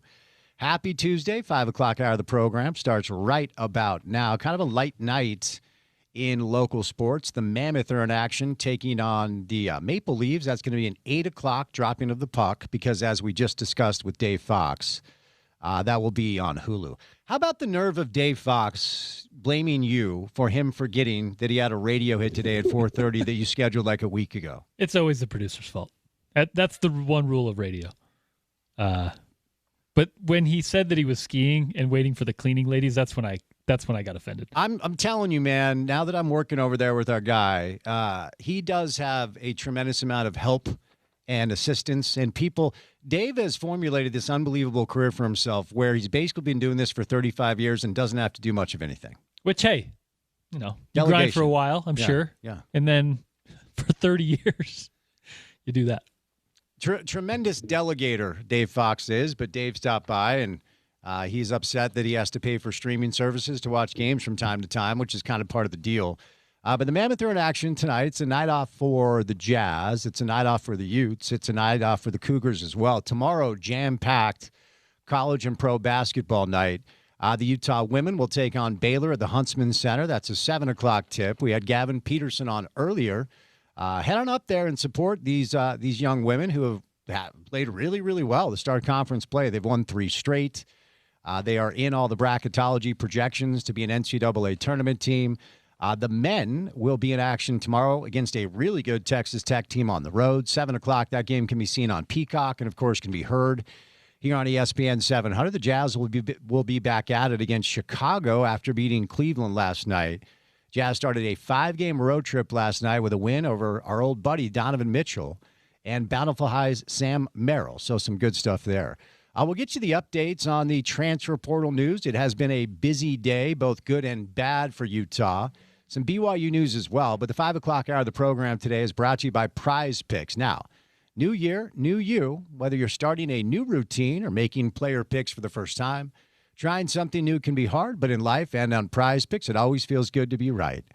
With high-pressure playoff matchups every weekend and elite hoop action almost every single night, the action never stops, and Prize Picks lets you take control. Couple of new features. One I used actually last night during the football game. Prize Picks now has early payouts. If your player gets off to a hot start, you now have the option to cash out on those winnings before the game even finishes. You can find your community on Prize Picks as well. With the new social feeds feature, you can share Prize Picks with your friends, copy lineups from winners with a single click. Copy lineups you like or use them as inspiration for your own picks. You can even follow Prize Picks partners like us and tailor-fade our picks with just one click. Download the Prize Picks app today. Use the promo code ESPN700 to get $50 in lineups. After you play that first $5 lineup, promo code ESPN700 to get $50 in lineups after you play your first $5 lineup, because on Prize Picks, it is good to be right. All right, some good news surfaced earlier today, and it is news that Utah fans needed after a rough news cycle that has seen Celeste Moa decommit from Utah, if that's what we're calling it these days in the chaos of college football. And he will, of course, be playing for you-know-who, Kyle Whittingham and the University of Michigan. So that news surfaced yesterday. A lot of people in their feelings online about this. Celeste Moa was the #1 recruit in the state of Utah during the recruiting cycle where he decommitted from Tennessee and committed to Utah. Now he is decommitted from Utah and he's headed to Michigan because that's how it works. Love it or hate it. It's the name of the game. And then we heard about an hour and a half ago that Smith Snowden has made up his mind, and he will also play for Michigan. There are a lot of conversations going on about the potential of Smith landing at BYU.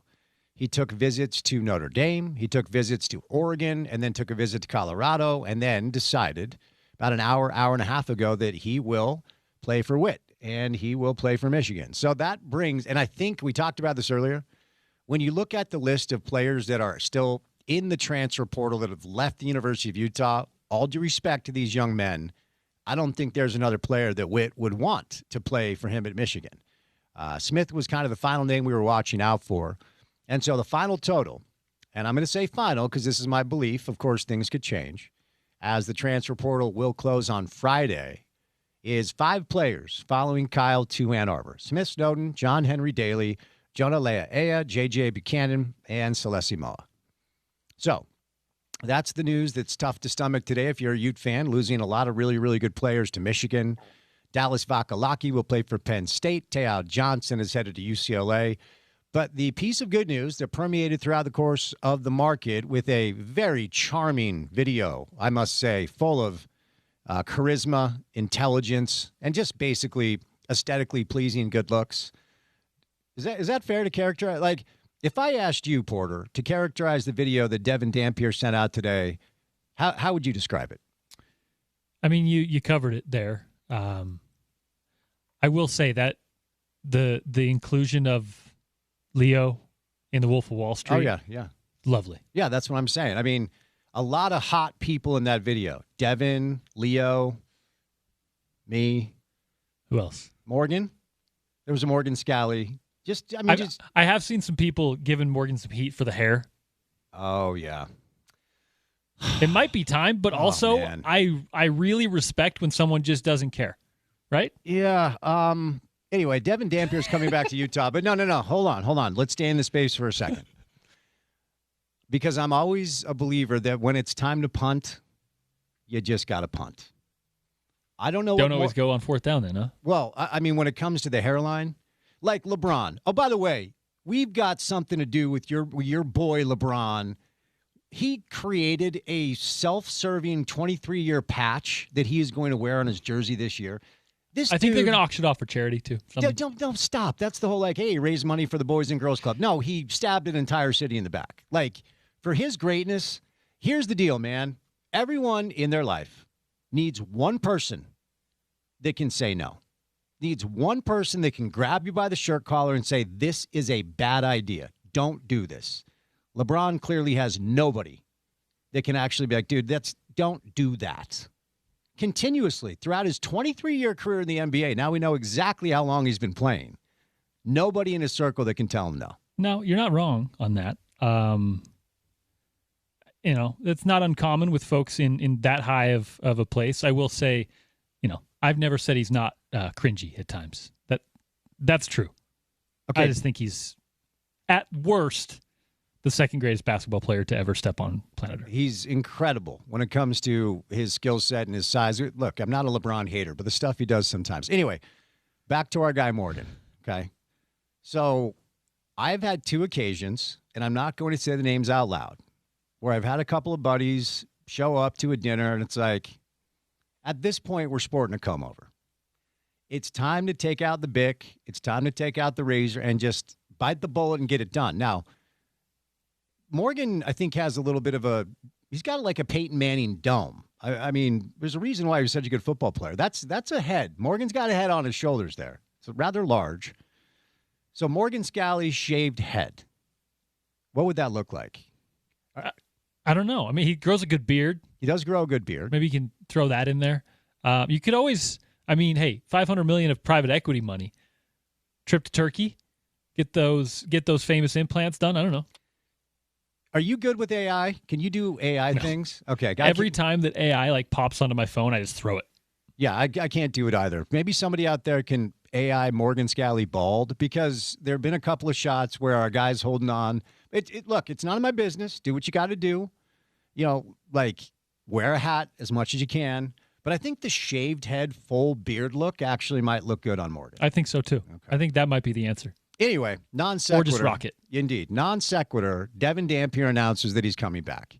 So, a piece of good news that Ute fans really needed today after some rough news over the course of the past 24, 48 hours, not just losing coaches, but losing a lot of players.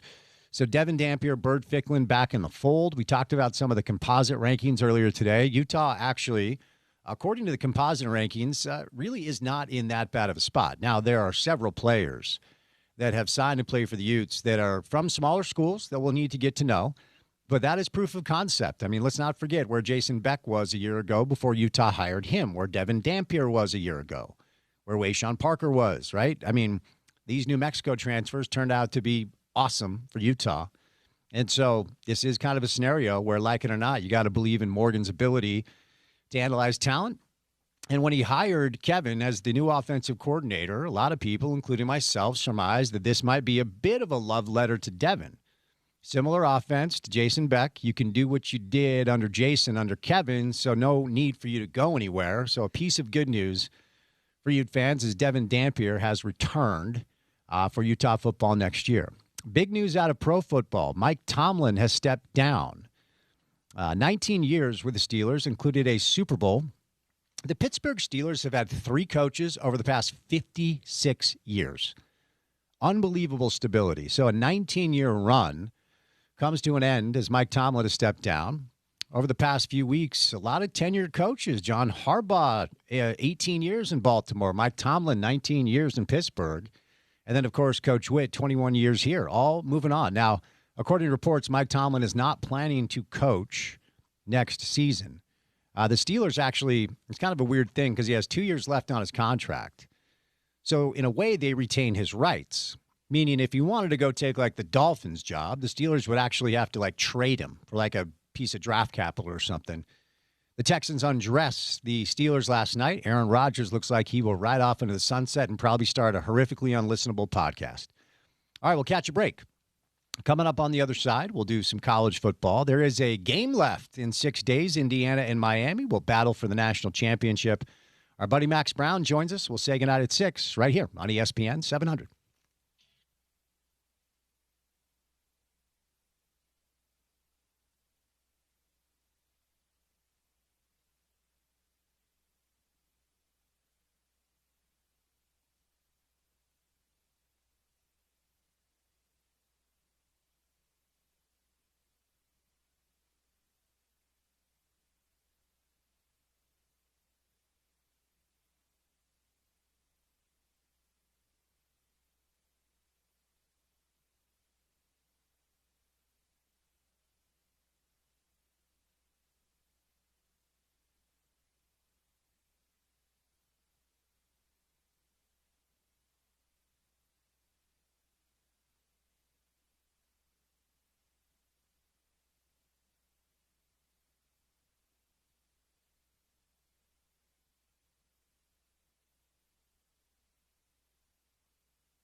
Got a decent night of NBA hoops. No Jazz basketball tonight, but the Oklahoma City Thunder will welcome in the San Antonio Spurs. That game is about to tip off. It's on NBC and Peacock. And then the late night game is the Blazers and the Warriors.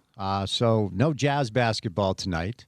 Anthony Davis looks like he's going to have surgery, according to Shams Charania, on his hand and will be out for months because, the Luka trade, we talked about it at the time. Obviously, everybody could see it. It's one of the very few pro basketball transactions where even the most ardent cynics or, clickbait NBA folk could not go there as far as how this could work out. And now the Lakers are rebuilt around a 26-year-old generational superstar. And Anthony Davis looks like he's going to be out for quite some time. He will actually, the news now is he's going to be reevaluated in about 6 or 7 weeks. This could have a lot of ramifications because if you're the Mavericks, I don't know that you have any other choice than to go into full rebuild, just like a third of pro basketball teams. So there you go. You could also watch golfers hitting on a simulator if you're bored tonight as the golf league continues to weirdly and randomly garner a lot of ratings. I don't know that I fully understand it. Tiger Woods is in the building. He is not swinging a golf club because he had back surgery. Brooks Koepka did make his return to the PGA Tour official. However, Bryson DeChambeau and John Rahm today said they are staying with Live Golf, at least for another year. So, interesting golf storylines. Of course, much of the content today and much of the content throughout the course of the past few weeks, the college football transfer portal, Utah football trying to rebuild. Became official that Smith Snowden is headed to Ann Arbor to play for Coach Witt, and the Utes trying to plug in a lot of holes. 5 players will join Kyle in Ann Arbor: Smith Snowden, John Henry Daly, Jonah Lea'ea, J.J. Buchanan, and Celeste Moa. World of Pro Football was shaken today as Mike Tomlin has stepped down. Big-time storyline, a lot of people discussing there. 19 years as the Steelers head coach. According to reports, will not coach this year. I'll tell you what, Porter. There's going to be a TV bidding war for him. As I've said before, and I'll say again, this is just my one man's humble opinion. The best analysts, in my opinion, for the most part, are former coaches. Basketball, football. My preference is to hear from former coaches. Now, Aikman's awesome, and I could go over a list of ex-players that are really good. Tomlin is going to be unbelievable on TV. There's going to be a bidding war for that dude. You're not wrong. I don't think he's going to be on TV. Now, he may do a little TV. He may do an interview here and there, but I think that's a guy who wants to keep coaching. Sound familiar? I don't think he's done. And I think I've seen a quote from him sometime in the past where he was told that TV execs really like him and covet him, and he was like, yeah, I'm not going to that side. Sorry. I don't know, when they back up the Brinks truck, how much that holds. But I think he's going to probably look at coaching opportunities before that. And there's 9 right now open in the NFL. So the reports are he's not coaching next year. So for 1 year. Now, what I would do, I always kind of find this interesting because, like, Saban leaves Bama after a number of years with more money than he could ever spend, and he jumps into TV. Urban did the same thing. Maybe it's just how I'm wired. I'd kick it. Yeah.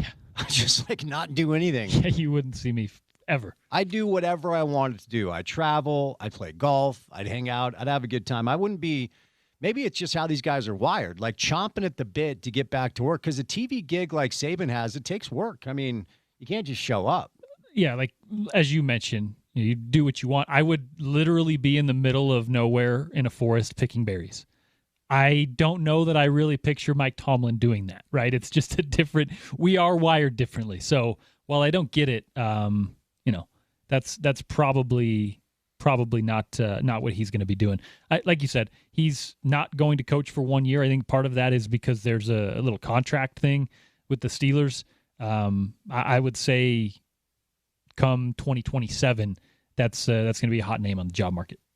Yeah, no, for sure. The latest mock draft from Jeremy Wu is out. The Sacramento Kings have come out like, hey, we're interested in A.J. DeBonsa. No kidding. Me too. Every team would like A.J. Darren Peterson continues to be the number 1 pick on most mocks. A.J. is at 2, and then Cam Boozer at 3. If the season ended today, the Jazz would draft at 5. That, of course, could change. We'll see how that plays out.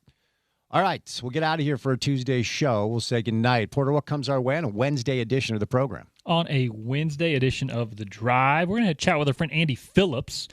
Chris Kamrani in studio. We'll double up on our NBA Daily Assist. It looks like Tim McMahon and Zach Harper on a Wednesday. So we'll do some Utes, we'll do some Jazz, and we'll go from there. There you go. So join us for a Wednesday edition of the program. We will get you halfway through that work week and one day closer to the weekend and one day closer to football. Should be an awesome weekend ahead in the NFL. We will say goodnight and a special thank you today to Max Brown, J.B. Long, Gavin Peterson, and Dave Fox. If you missed any of the sound from the show today, the website is ESPN700sports.com. Download our mobile app and take us on the go. Wherever you go, it's the best way to listen to the show and to the station. The ESPN 700 app is available in the App Store and the Google Play Store. And then finally, for what we do in our space every afternoon for 4 hours, check out the podcast page. It is called The Drive with Spence Checketts. It is available wherever you get your shows. So subscribe, rate, review, say nice things in the comments, and give us all the stars. It helps. For Porter, I'm Spence saying goodnight. Have a great Tuesday evening. We'll talk to you on a busy Wednesday edition of The Drive. And as always, you can catch up right here on your home of the Utes.